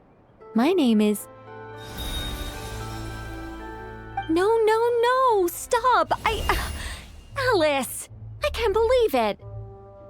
I had a whole speech prepared. I'd agonized over every single word. She always picks the worst moments to ruin other people's plans. I'm so sorry about that. Alice took the liberty of devising some bespoke self-introduction magic for each member of the Hexen Circle. But I could have sworn I deleted all of the triggering conditions for it. How did it bypass everything? Oh gosh, this is so embarrassing. This is a very different side of Nicole than what we're used to. Is she not used to face-to-face interactions? Don't worry about it. We've seen that introduction magic once already, so it wasn't too much of a shock. Please go on, Miss Nicole.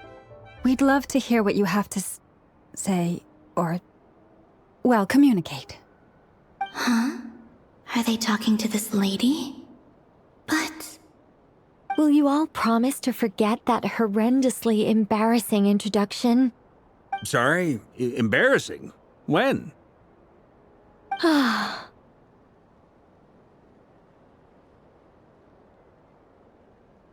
Yes, my name is Nicole, and I am one of a very few angels who have retained both their preferred form and their power.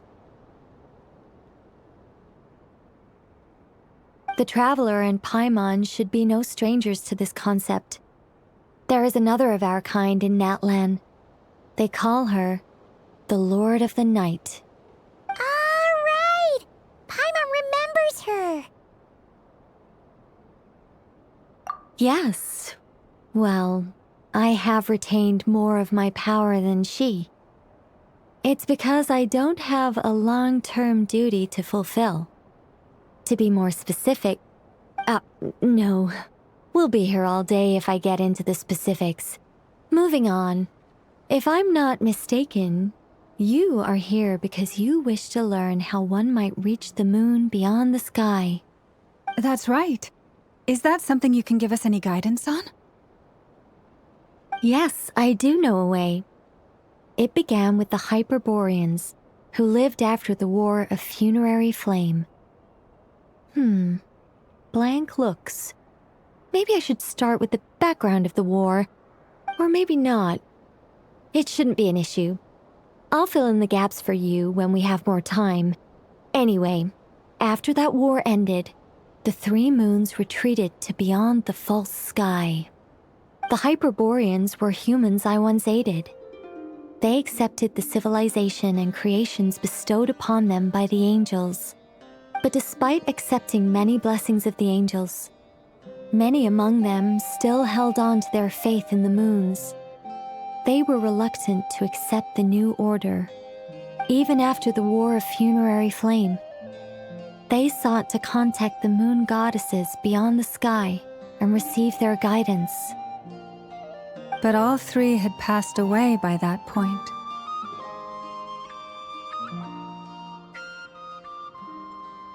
This mage has a unique method of communicating.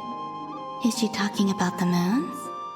Yes, but they did not know. And so, still they prayed for the moon goddess's mercy.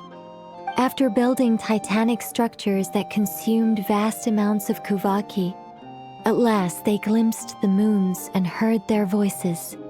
But of course, they were gravely disappointed. For it was then that they realized the three moon goddesses were dead. Oh, that's such a sad story. It is. Humanity was in a very sorry state at that time.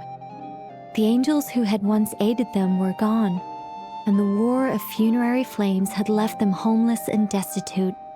Just a second, I gotta ask. How relevant is all this history to the task at hand? Well, I mean, it's... Okay, it seems we've drifted into irrelevant narrative waters. It's been a while since I've had the chance to speak inside someone's head. As soon as I got started, I lost control and the words just flowed out like a waterfall. What I'm trying to say is... Right, yes, that's it. The relevant part is the ritual created by the Hyperboreans. The fact that they bypassed the false sky and saw the true moons implies that they successfully built a connection between Teyvat and the outside world. Which means, with enough Kuvaki and a sufficiently stable connection, it should be feasible to send one person over the border. Okay, so they built some kind of portal? Oh, yes. A portal. Yes. Is something wrong? You sound disappointed. I just didn't expect you to summarize it so well. It turns out I could have said all that in one word, if only I'd managed to think of it. No, please, it's fine. This is invaluable knowledge. I'll be sure to record and preserve everything in writing. Oh, really? Well, in that case, I suppose I could backtrack and add some more detail. I did gloss over a few things so far. Whoa, time out. Let's summarize what we've got first. The Hyperboreans were the last ones to use this method, right? So we somehow need to find whatever structure they built and make sure there's enough Kuvaki to power it up. Luckily, we have the moon marrow of both the eternal and iridescent moons, so we're all good for Kuvaki. Which means the key issue we need to focus on is finding the place. Am I right so far? Yes. Although I expect the structure is long gone by now. That said, what if we could take advantage of the phantoms to travel back to a time when it still existed? Well, travel back isn't quite accurate. It's more like we'd be creating a handshake between 2 points in space-time. We wouldn't even have to pick a time when it still existed. It could just be a time when it still appeared in phantom form via projection, or we could project our own phantoms, fold them together, and... You look lost. Was that too hard to follow? Yeah, things got a little, technical there. Paimon's brain is reaching capacity. All right. Let me think about how to put this more simply. Okay, got it. Over the next few days, I'll search for phantoms that we can use. Once I find one that meets the criteria, I'll let you know and we'll regroup. By completing certain rituals, specific individuals will be able to enter the phantom and make it to the Hyperborean structure. If everything checks out and it looks feasible, we'll just need to wait for Moon Prayer Night, and we can send the Moon Goddess back home. I'm really skimping on the detail here. Is this making any sense at all? I think so. For now, we'll just wait to hear from you. Yes. Basically, yes. Great. Counting on you. In the meantime, we'll focus on finding the Moon Goddess's name. My name? Are they looking for a way to stop me from disappearing? Excuse me, Miss... Go on, Miss Nicole. This conversation was a little all over the place. I didn't catch your name. I am Lauma, of the Frost Moon Scions. Ah, I did wonder. I noticed that you listened very intently when I spoke about Hyperborea and the moon's history. If you'd be interested, I'd love to visit you this evening and go through it again in greater detail. Also, if you were serious about making a record, it would be too risky to simply write down the raw details as is. I would suggest some tweaks. Maybe rewrite the stories as fairy tales or fables, perhaps even prayers. Anyway, we can cross that bridge when we come to it. So, see you later then? Oh, and no need to prepare anything. Just a cup of tea will do. See ya! She seems friendly. It's just... It's so nice to find someone who's actually willing to listen. I've been dying for a chance to finally go through all this systematically from start to finish. Any longer and I'd probably start forgetting it.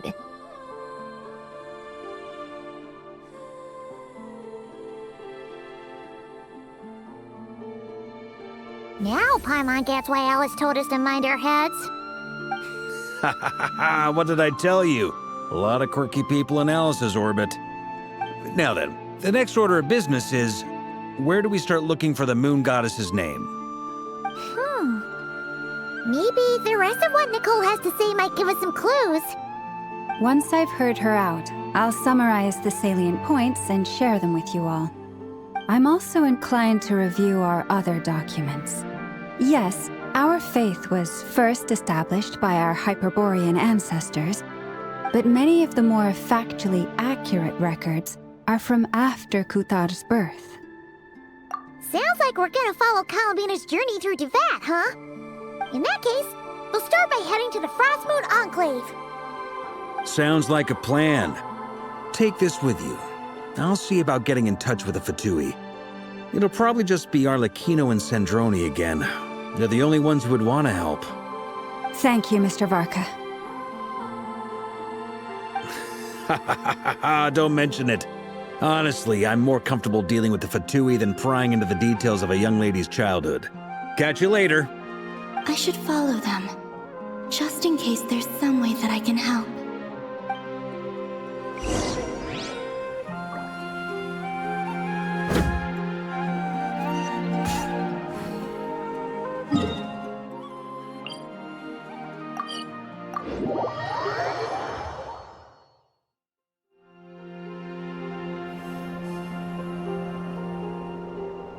Light it up! A while ago, I took the time to organize all documents in our possession that pertain to Kuthar. What you see here is the material I consider reliable. You're saying there's unreliable material too? Yes. Most of the information we have was transmitted through an oral tradition. Inevitably, some of her stories were mythologized and deified over the years through countless retellings. That's why I organized them into reliable and unreliable. There's no sense seeking answers in history unless we can ensure the veracity of the historical record. Makes sense. All right, let's take a look through.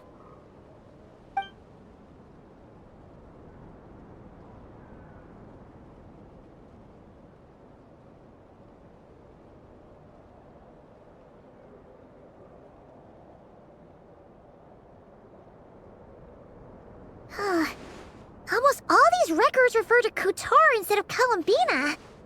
Although neither of those is her real name. Paimon's not sure what point she's trying to make. What we can gather from these records is that the Frostmoon Scions worshipped her as a god, placing impossible expectations upon her.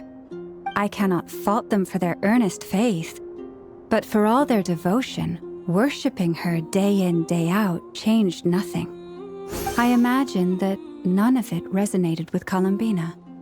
It wouldn't surprise me if, even back then, she had already begun to reject the name Kutar and everything it represented. Lauma speaks the truth.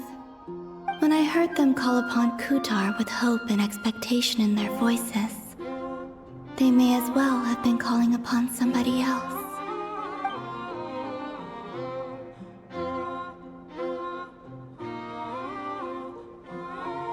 Well, that's a bit complicated. I looked at the level of detail, perceived authenticity, prose style, and how realistic their portrayal of Kutar seemed to be.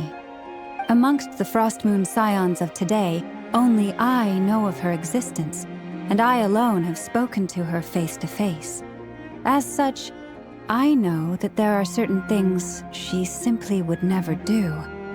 That being said, I have sensed some changes in her lately. Changes? Me? Seems like this is getting us nowhere. For what it's worth, why don't we check the unreliable sources too? Sure. Give me a moment.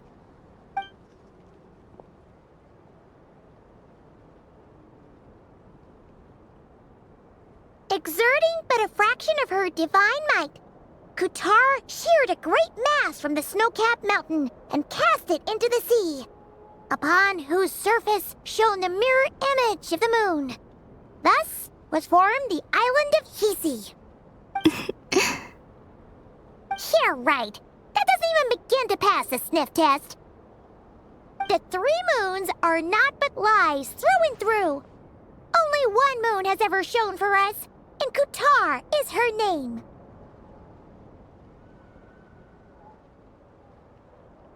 The vast majority of ancient texts are filled with fanciful tales like these.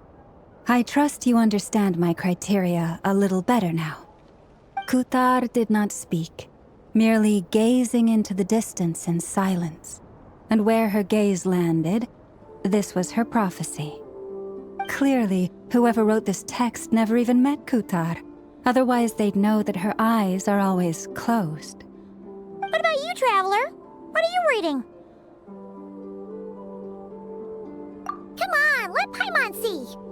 The child wished to build a wooden nest with which to shield a fledgling bird from the cold. But being so young and lacking in strength, the child could not snap the branches from the trees. Kutar was passing by. Upon seeing the child, she summoned forth a Kuhenki, who built a beautiful nest for the child. I remember that. Not knowing the meaning of Kutar's divine intervention, the child dared not to respond, and thus ran home to call their parents. But Kutar was gone. The moon chanter declared the event a miracle and took the nest as a relic, placing it on high for all to see. The child was named as one favored by the goddess and was greatly respected amongst the people. Yet, no further miracles were bestowed, and this matter was forgotten in but a few years. Any thoughts after reading that? Yeah, Columbina probably just wanted to join the kid in making nests. Ah. I'd originally considered this a fabrication, because Kutar did not perform any similar actions in subsequent records. But now that I think about it, It does seem like something Columbina would do. It's just that... She didn't know how other people would interpret her actions. She was probably worried about making things difficult for people. And so, she gradually stopped joining in. Yes. Oh, that's so sad.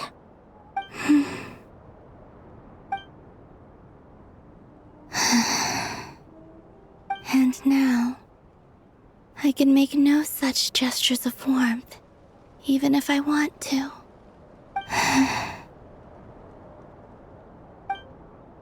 Still no name.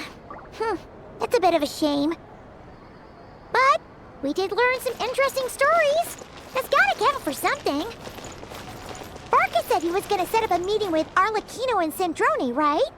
Let's go back to Nasha Town and see how he's doing.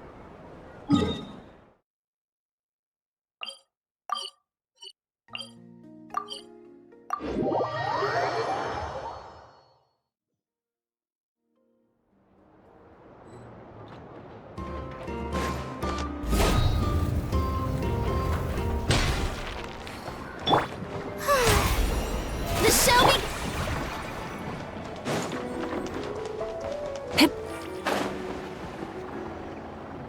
Let's see.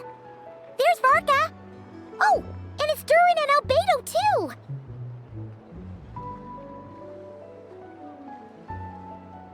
Yeah, this is pretty much the same place we bumped into each other last time. I convinced them to stick around a little longer. We were all waiting on people, so I figured having a little company would help pass the time. Ah, so you've been waiting for us? Does this mean that you've already arranged things with the Fatui? Sure does.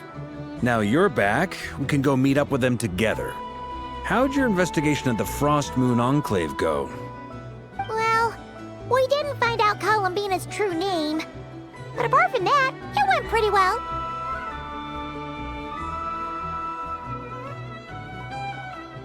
Aha, just as well that I didn't tag along then. I'm sure our moon goddess wouldn't want every man and his dog knowing all about her private life. Still, desperate times, desperate measures, I guess. Someone had to do it. So, Varka was waiting on us, but what about you two? Are you waiting for Alice? Oh, no. We already met with her. We discussed that experiment I mentioned to you last time. Oh, and she also handed me this communication device.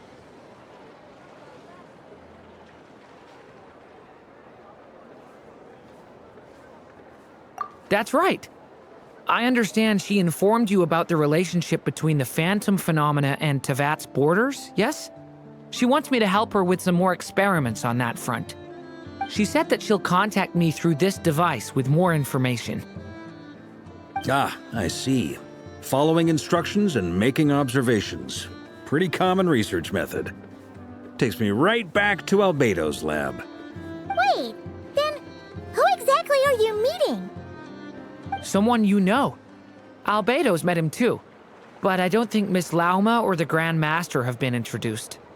Introductions are overrated, especially in cases like this. It's you! So, it's not like the academia has prohibitions against going abroad. Also, I applied for leave. I've been writing to Hat Guy since obtaining a human form. I've already brought him up to speed on everything that's been going on in Nodcry. Hat Guy? Turns out, I actually have heard that name before. Oh? Then why did you react the same way I did? I only knew the name, not the fella. But since we're all here, let's do some introductions for what it's worth. I'm Varka, Grand Master of the Knights of Favonius. Lauma, Moon Chanter of the Frost Moon Scions. And I'm a Driosh from the Vahumana Darshan of the Sumero Academia. Hat Guy. Good to see you again, Mr. Guy. I believe we last saw each other on the boat ride here.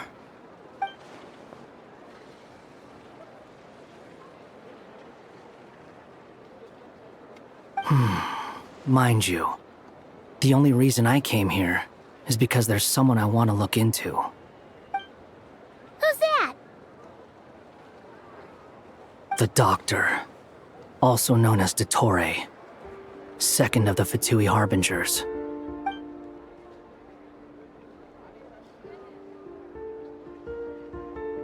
From the tone of your voice, it sounds like there's bad blood between you. I was reviewing our archives and noticed that a lot of information about him was missing. Left a bad taste in my mouth. That's all there is to it. Dottore, or Zondique, as he was then known, once studied at the Academia, but he got kicked out before he could graduate. So the Harbinger's #2 man is a college dropout? How embarrassing for them. Last we heard, he was planning something. We actually heard that a few times before, even coming to Nocturne, but we haven't seen a trace of him since we got here. He only appears when something interests him. For all we know, he might have left already. But the fact he did something here at all is worth noting. It'll fill a couple extra lines in his file. Why does it sound less like a file you're writing and more like a criminal record? Anyway, we were just about to meet 2 of the other Harbingers. Want to come along? You might learn a thing or 2 about him there. Sure. Even though they're Harbingers, well, they're old acquaintances of ours, so, you know, when you talk to them, try to be... I got it. The Frostmoon Scion's relations with the Fatui remain tense. Forgive me if I do not attend. In that case, we'll continue assisting Miss Alice with her experiments. Good stuff. Everyone's having a fruitful time. All right, we better get going. I'll lead the way.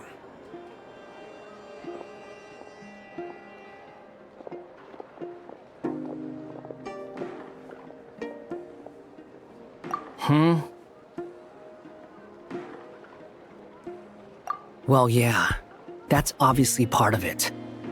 But I'm not the only one who has a score to settle with him. Neither you, nor Lesser Lord Kusanali, nor I want to see him meddling with things again.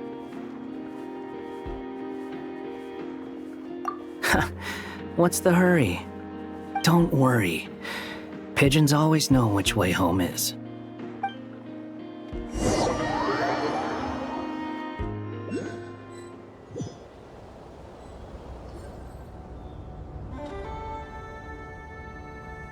You made it. Who is this? A scholar from Sumeru. They call him Hat Guy. He's an old friend of the Travelers. Wait, this is the Academia representative you wrote about?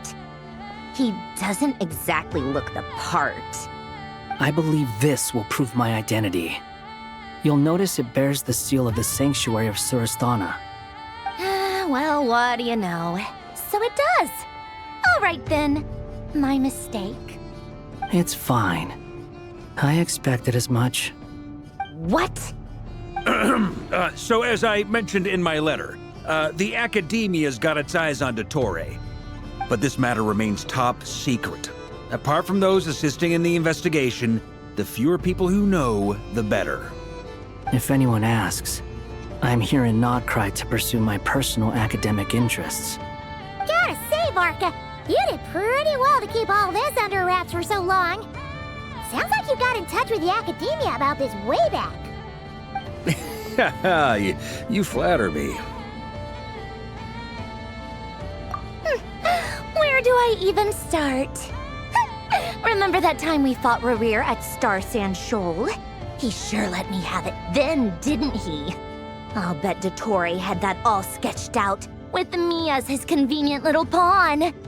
He could not care less about us if he tried, but hey! The feeling's mutual.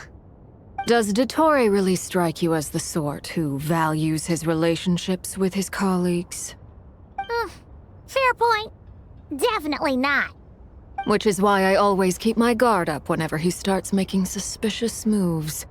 To that extent, our motivations align. On top of which, I consider you trustworthy people. Now, back on topic. In the wake of the Reikir of Solnari episode, Sandrone and I grew suspicious about Dottore's complete inaction during the entire affair. So we tried to find out what he'd been up to, but unfortunately to no avail. He never lets anyone in on his plans.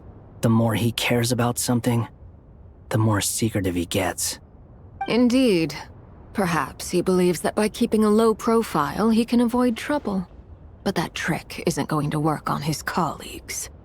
Yeah, I mean, he's been researching the ancient moon's remnants.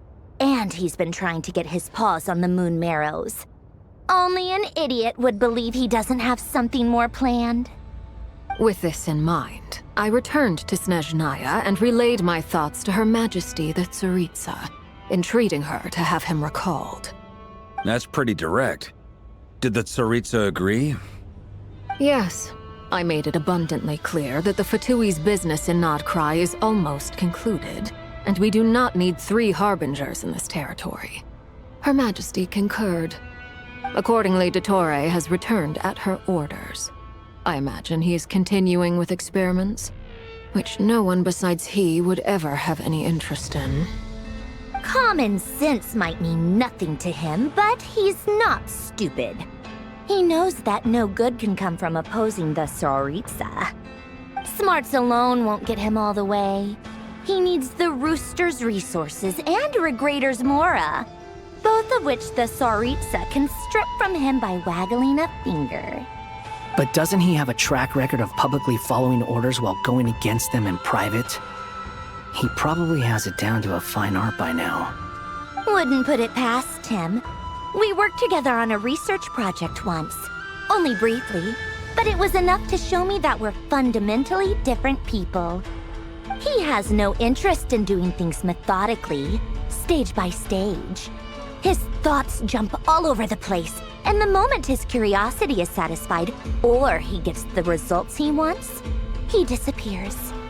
The only similarity we share is that, once we set our minds on doing something, we will see it done, whatever it takes. Oh, we definitely saw some of that in your battle with Rerir. You got so competitive. Ugh, do not remind me. Then I believe we all concur. Dottore will not simply give up. Fantastic. Now this is turning into a whole day of unpleasant memories. Ugh. Are you talking about the moon marrow stuff? He also strikes me as the kind of person to disregard experimental regulations, ruin all the equipment, and go way over budget. Then leave the first person he can find to deal with the fallout. Exactly. This one time, he was running some high-temperature experiment and the substance exploded. But does he care? No. He orders his subordinates to open the device so he can observe the results, which causes the gas inside to leak out. That gas was poisonous. If I hadn't been there, who knows how many people might have died. And after all that, he left while I was still cleaning up after his mess. What a waste of time, he said. Waste of time? The nerve! He wasted my time! You've been bottling that up for a while, huh?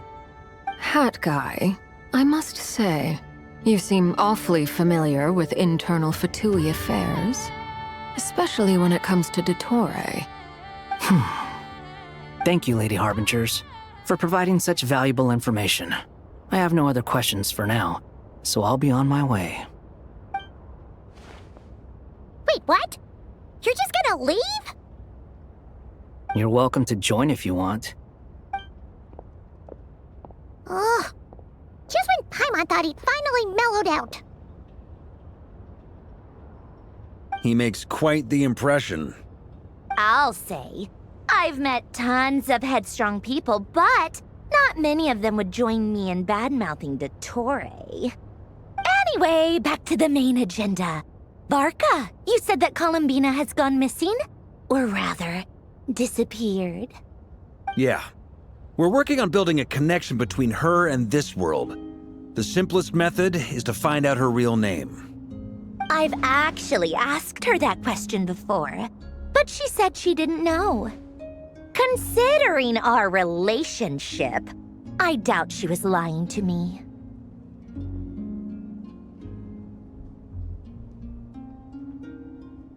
As far as I recall, she was never dispatched by Her Majesty to claim a gnosis or anything like that.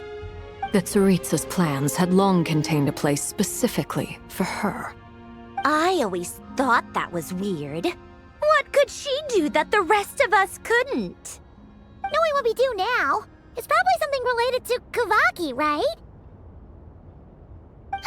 More than likely. When she first arrived, Columbina would often go to Her Majesty and ask when she could start the task assigned to her. But Her Majesty always gave the same reply. The time has not yet come. So she spent her days in Snezhnaya doing basically nothing. The Tsaritsa has summoned a beautiful blind maiden to be a harbinger, giving her the third seat by virtue only of her enchanting voice. It was a dumb and stupid rumor, but the reality of the situation made it hard to refute. And what happened after that? I imagine she stopped caring. She no longer seemed to care why she had been recruited, and Her Majesty never gave her any missions, so she just continued to sing in the flower garden. For my part, I was busy. So busy, in fact, that watching someone be that idol had me fuming. But still, I got the sense that she had long been used to a life of other people claiming she was needed when she wasn't. I just felt that having a place to stay would cost me something eventually. And so I waited quietly for the day that I would have to pay the price. And on the other end of that spectrum, you had me. Someone once told me that I had the lousiest work and the toughest luck. That's a good way of putting it. I forget who said it, but those words have always stuck with me.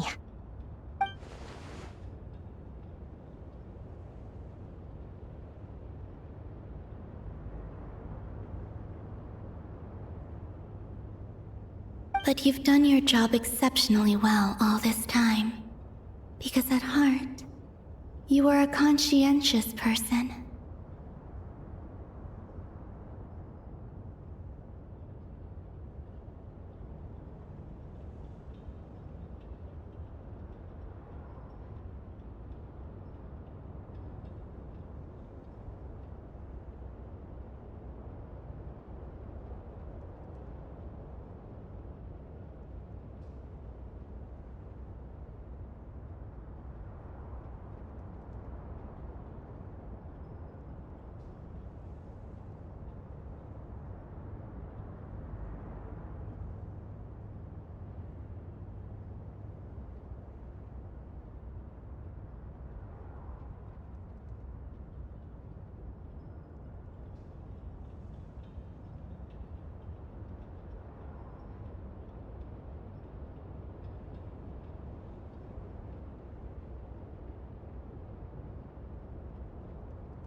What is it?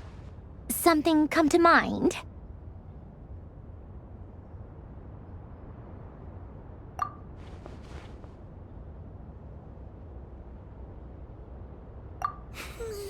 That makes sense. Nothing screams you are needed like your name shouted from across the town. Well, good luck with it. But if you ask me, Columbina is still the most shoutable name. I'm just so used to it now. After all the arguments we've had, I can't be bothered trying to remember another name for her. Nor I. Sandrone. Harlequino.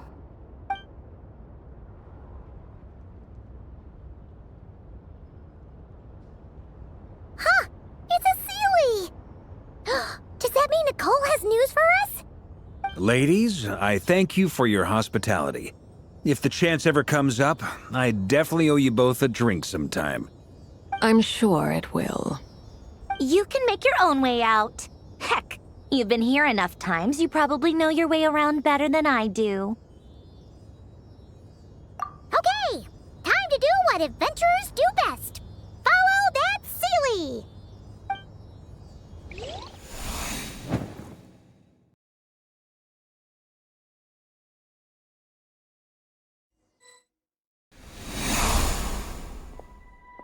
Here you are.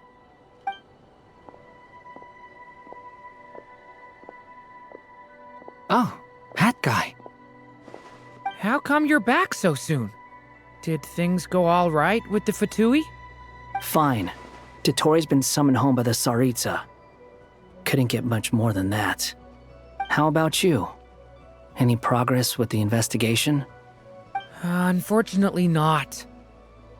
We've tried everything. Different phantoms, different locations, different points in history. But the results are the same each time. Abyssal monsters roaming the land.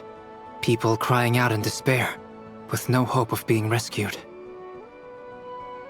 Every time I see it, I can't help but think, is this what it was like in Mondstadt when Dragonspine Durin attacked? And if I fail in the task I've been given, will I create yet another tragedy? That's just meaningless speculation. When we encountered similar phenomena previously, I tried to interfere with those illusions, using sounds and lights to guide them. However, we could not change their fates. At most, we were able to extend their existences. The events of the past are like fate that has been written into Irminsul. There isn't a living thing in Teyvat that can escape its past. But Miss Alice instructed us to try to find ways to change the outcome that these phantoms face. It's an impossible task. Can't you just refuse? Since she asked us to do this, I feel like it can't truly be impossible. Or if it is, well, mages can make the impossible possible. I could not have been born as Durin otherwise. But you also said that your past 39 attempts were fruitless. That's true. But you're still going. Yes. After this many futile attempts, surely you realize that you're not doing this because you still believe what some mage told you.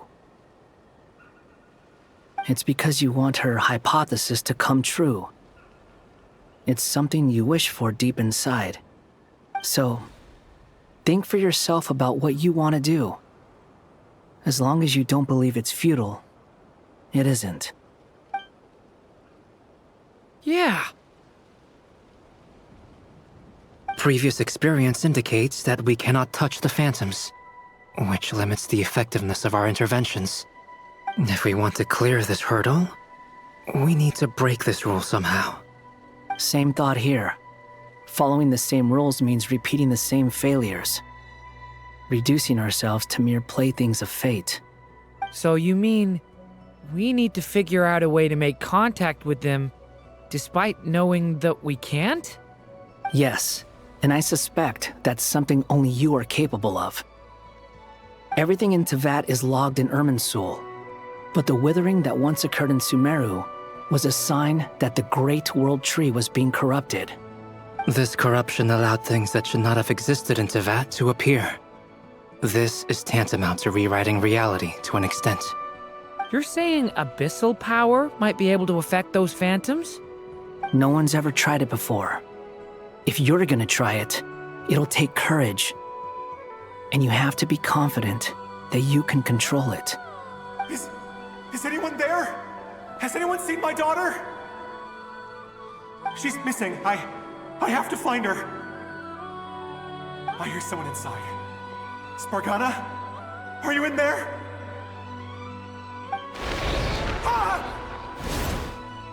If I can use my abyssal powers to warn him that there is danger here, maybe it'll change his decision. Maybe he'll stay away. Yes. The important thing is not the nature of the power, but rather how you use it. To intimidate and obstruct. Sounds about right for the Abyss. Let me try. I should be able to influence that thing. Have you seen a little girl? What? This isn't the time for that! Just run!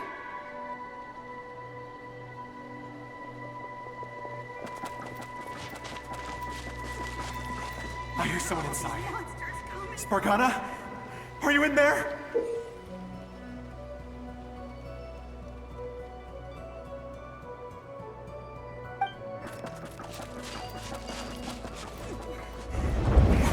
What is this?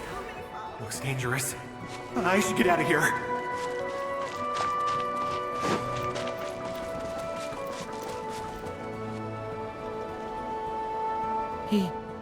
He really left. Ha! We did it! Don't celebrate too soon. Follow him. See what he does next.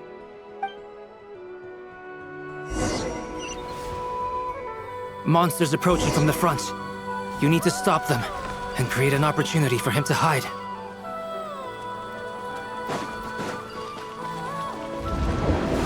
No! There's monsters ahead!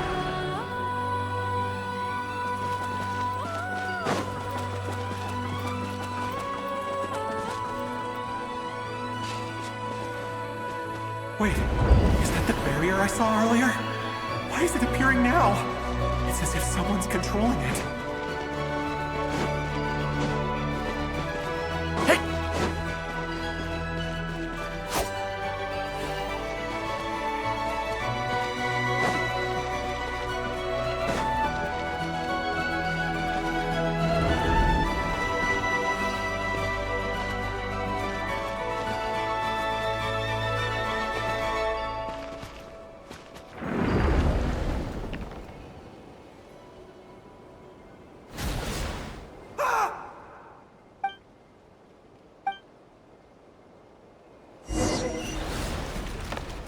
Monsters approaching from the front. You need to stop them and create an opportunity for him to hide.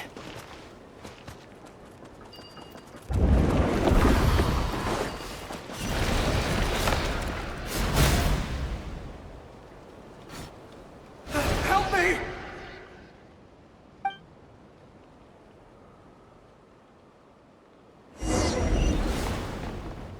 Monsters approaching from the front.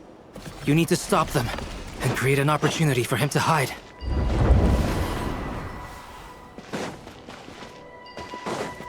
No!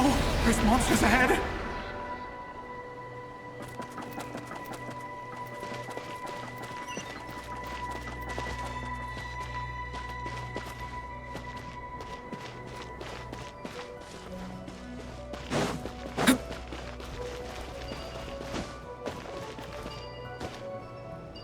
Wait, is that the barrier I saw earlier? Why is it appearing now? It's as if someone's controlling it.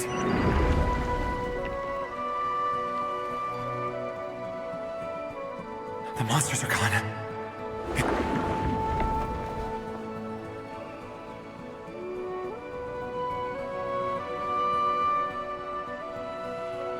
The barrier's gone too. How odd. Anyway, I guess I'll keep going. Quickly, let's keep up.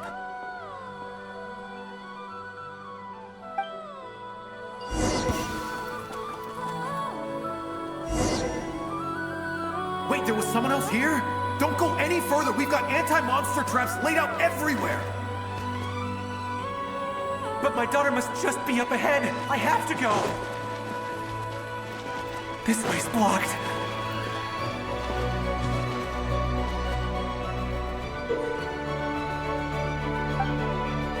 We might be able to use the explosives over there, but we need to...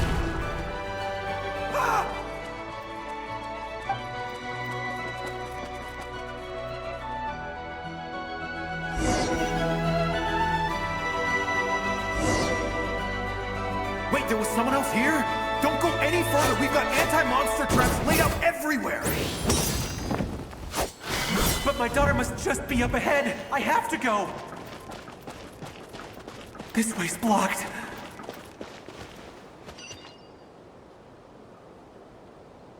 We might be able to use the explosives over there, but we need to take care not to hurt him.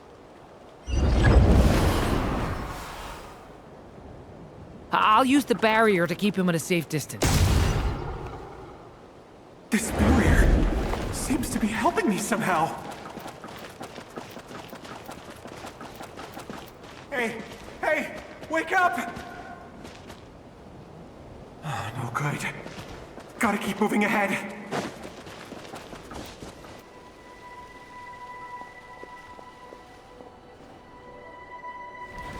So many monsters! There's still a chance, Durin. Use the traps.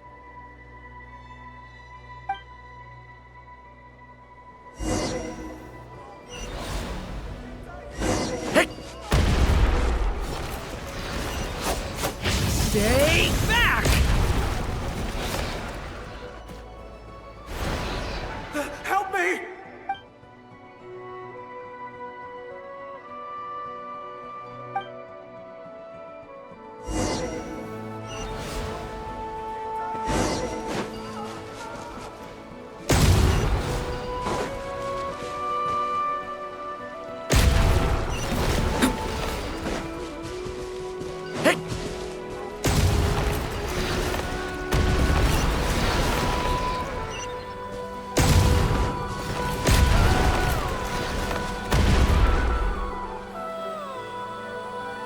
This is a new development. I've never seen this happen before.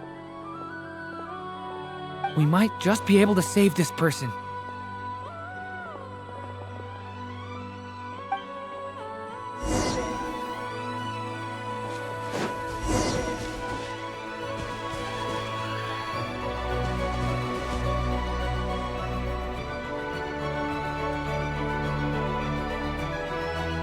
Hello there. Have you seen my daughter? Spargana's her name. She's carrying a large backpack. Get out while you still can, you fool. You won't find any survivors here.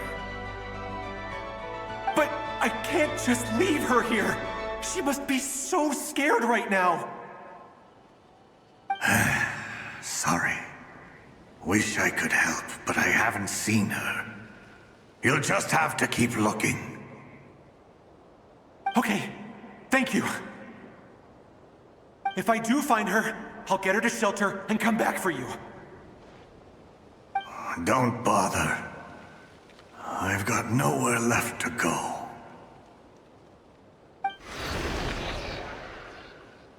What's that noise? Monster! No, if he goes inside, he'll be walking into a trap. Let's try this once more. This time, we have to stop him.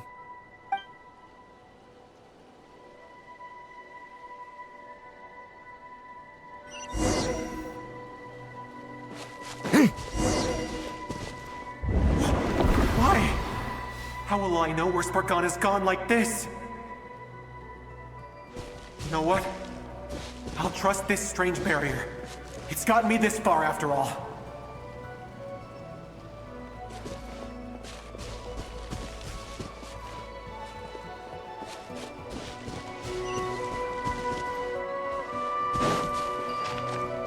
What? Spargana? Are you there?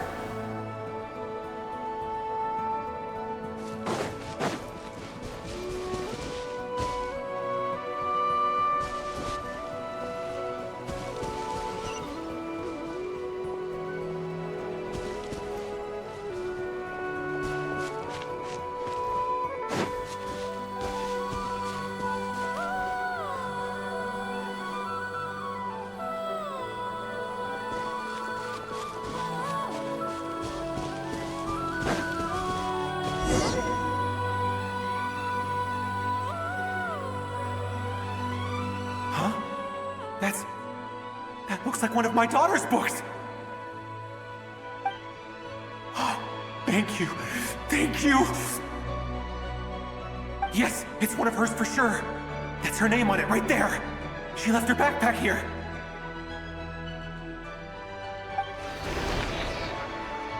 Durin, just like last time. Use the explosives.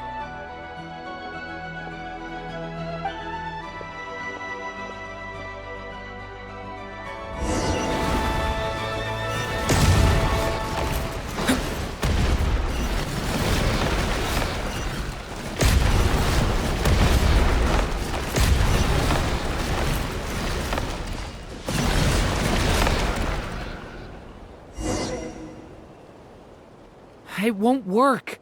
There's not enough left. If he makes it in, he'll die. But then, this clue could be the key to him finding his daughter. It might not be the only one. Better he misses that clue than loses his life. I guess so.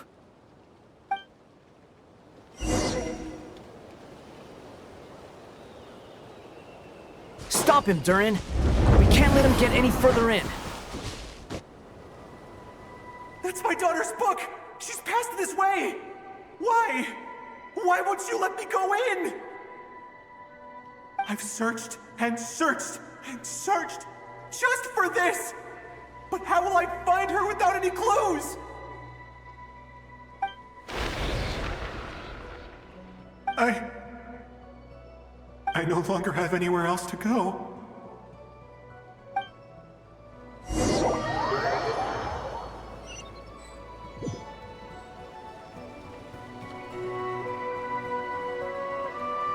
I'm sorry. I'm so sorry. He refuses to go anywhere else. Whether he opens this door or not, all that awaits him now is death. We couldn't change his fate. Albedo? Hat Guy? Let's try one more time. I don't know how we're gonna do this, but I don't want to give up either.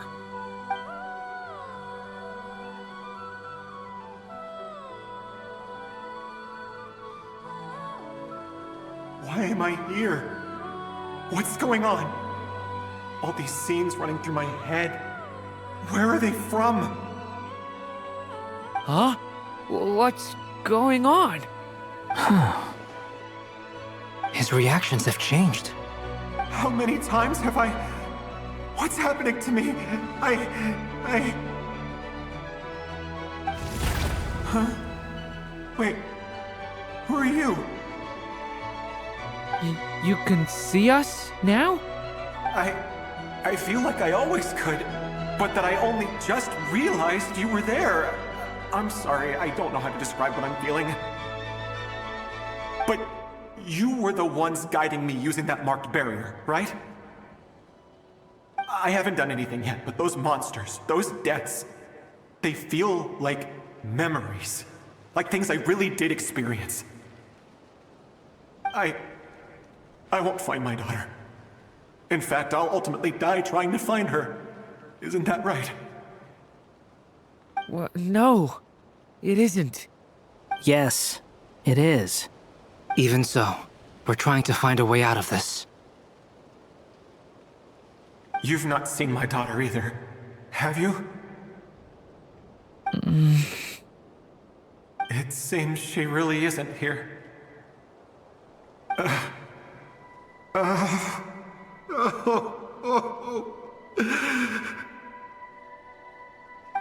I'm sorry we couldn't help you.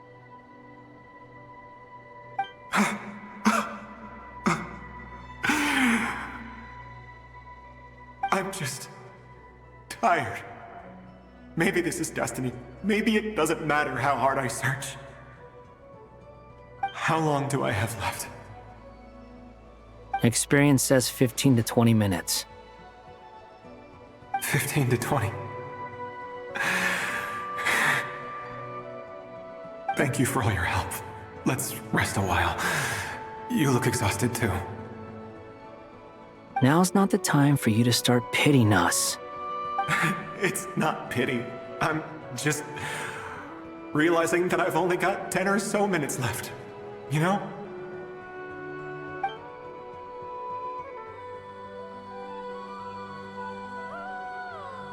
You say you're from Mondstadt, yes? A place with windmills, where people enjoy limitless freedom? And you're from Sumeru, where they've built an academy into a giant tree? Yes. It seems you've never heard of either place. Those names are unknown to me, I'm afraid, yes. Have you heard of Hyperborea?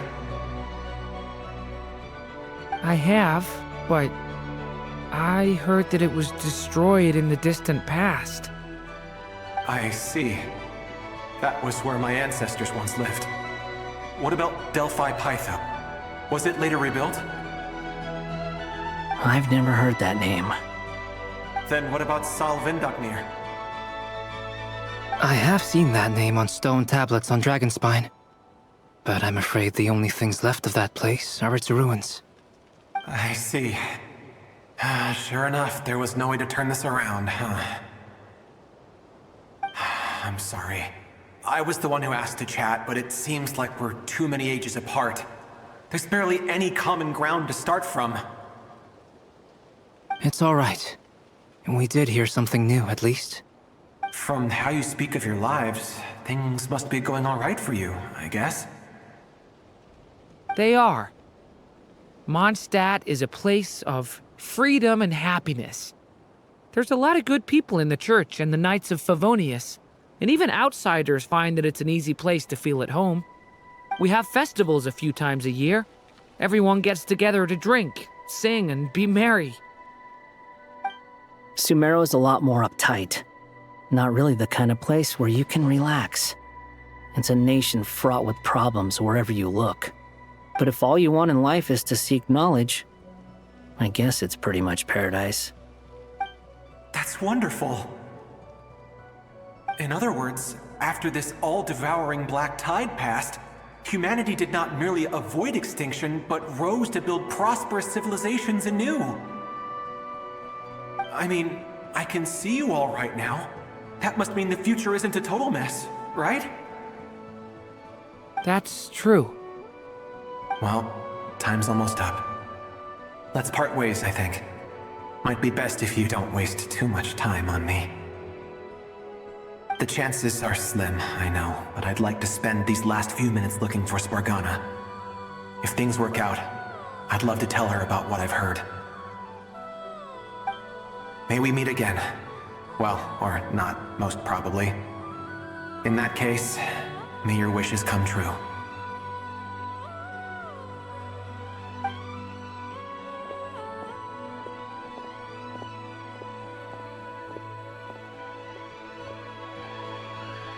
He's gone. In a few minutes, he will meet the end that was his to begin with.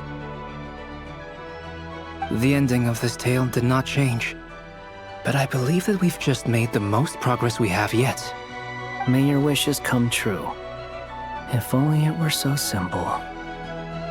Hat Guy, could I ask you a question? You've never talked about your past. It seems complicated, and it weighs heavily on you, too. Would you be willing to tell me about it? I mean, sometimes it's better to get things out in the open. Take that guy we try to help, for instance. At least he said goodbye with a smile, right? I know about Albedo's past. Our experiences are very similar, and he created me.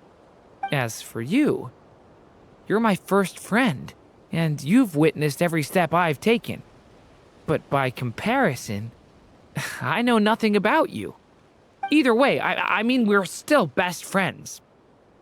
But if I knew more about you, I might understand your thoughts a bit better. I've told you about myself. I'm a student at the academia. And what did you do before that? Prepared for the entrance exam? All right. If you really don't want to talk about it, I won't press you any further. I was a puppet built from the branches of a white tree, using technology left behind by the Conrian schools of mechanical engineering. A white tree? You mean an Irminsul tree? Yes. A branch of Irminsul that was once connected to the main tree. So you had a human creator too? Yeah, but my creator abandoned me after deciding that I was a failure. After that,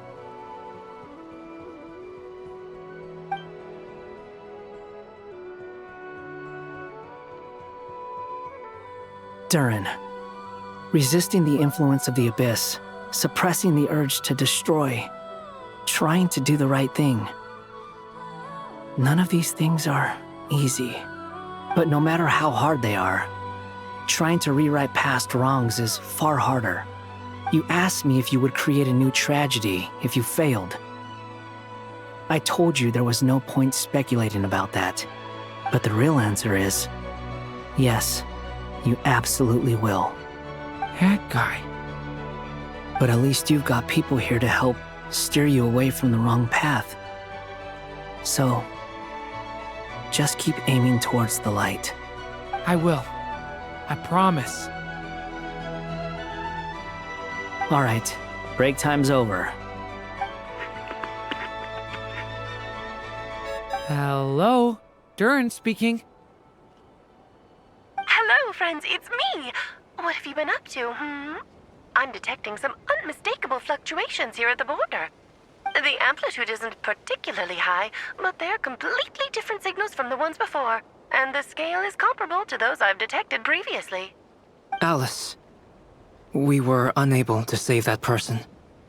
However, he appears to have retained a portion of the memories gained through that cycle, and was able to hold a conversation with us. I see. Well, that is rather odd indeed. It definitely merits further attention. Could I trouble you to keep trying the same approach? I need to gather some more data. Counting on you. I should probably have Nicole come and check this out as well.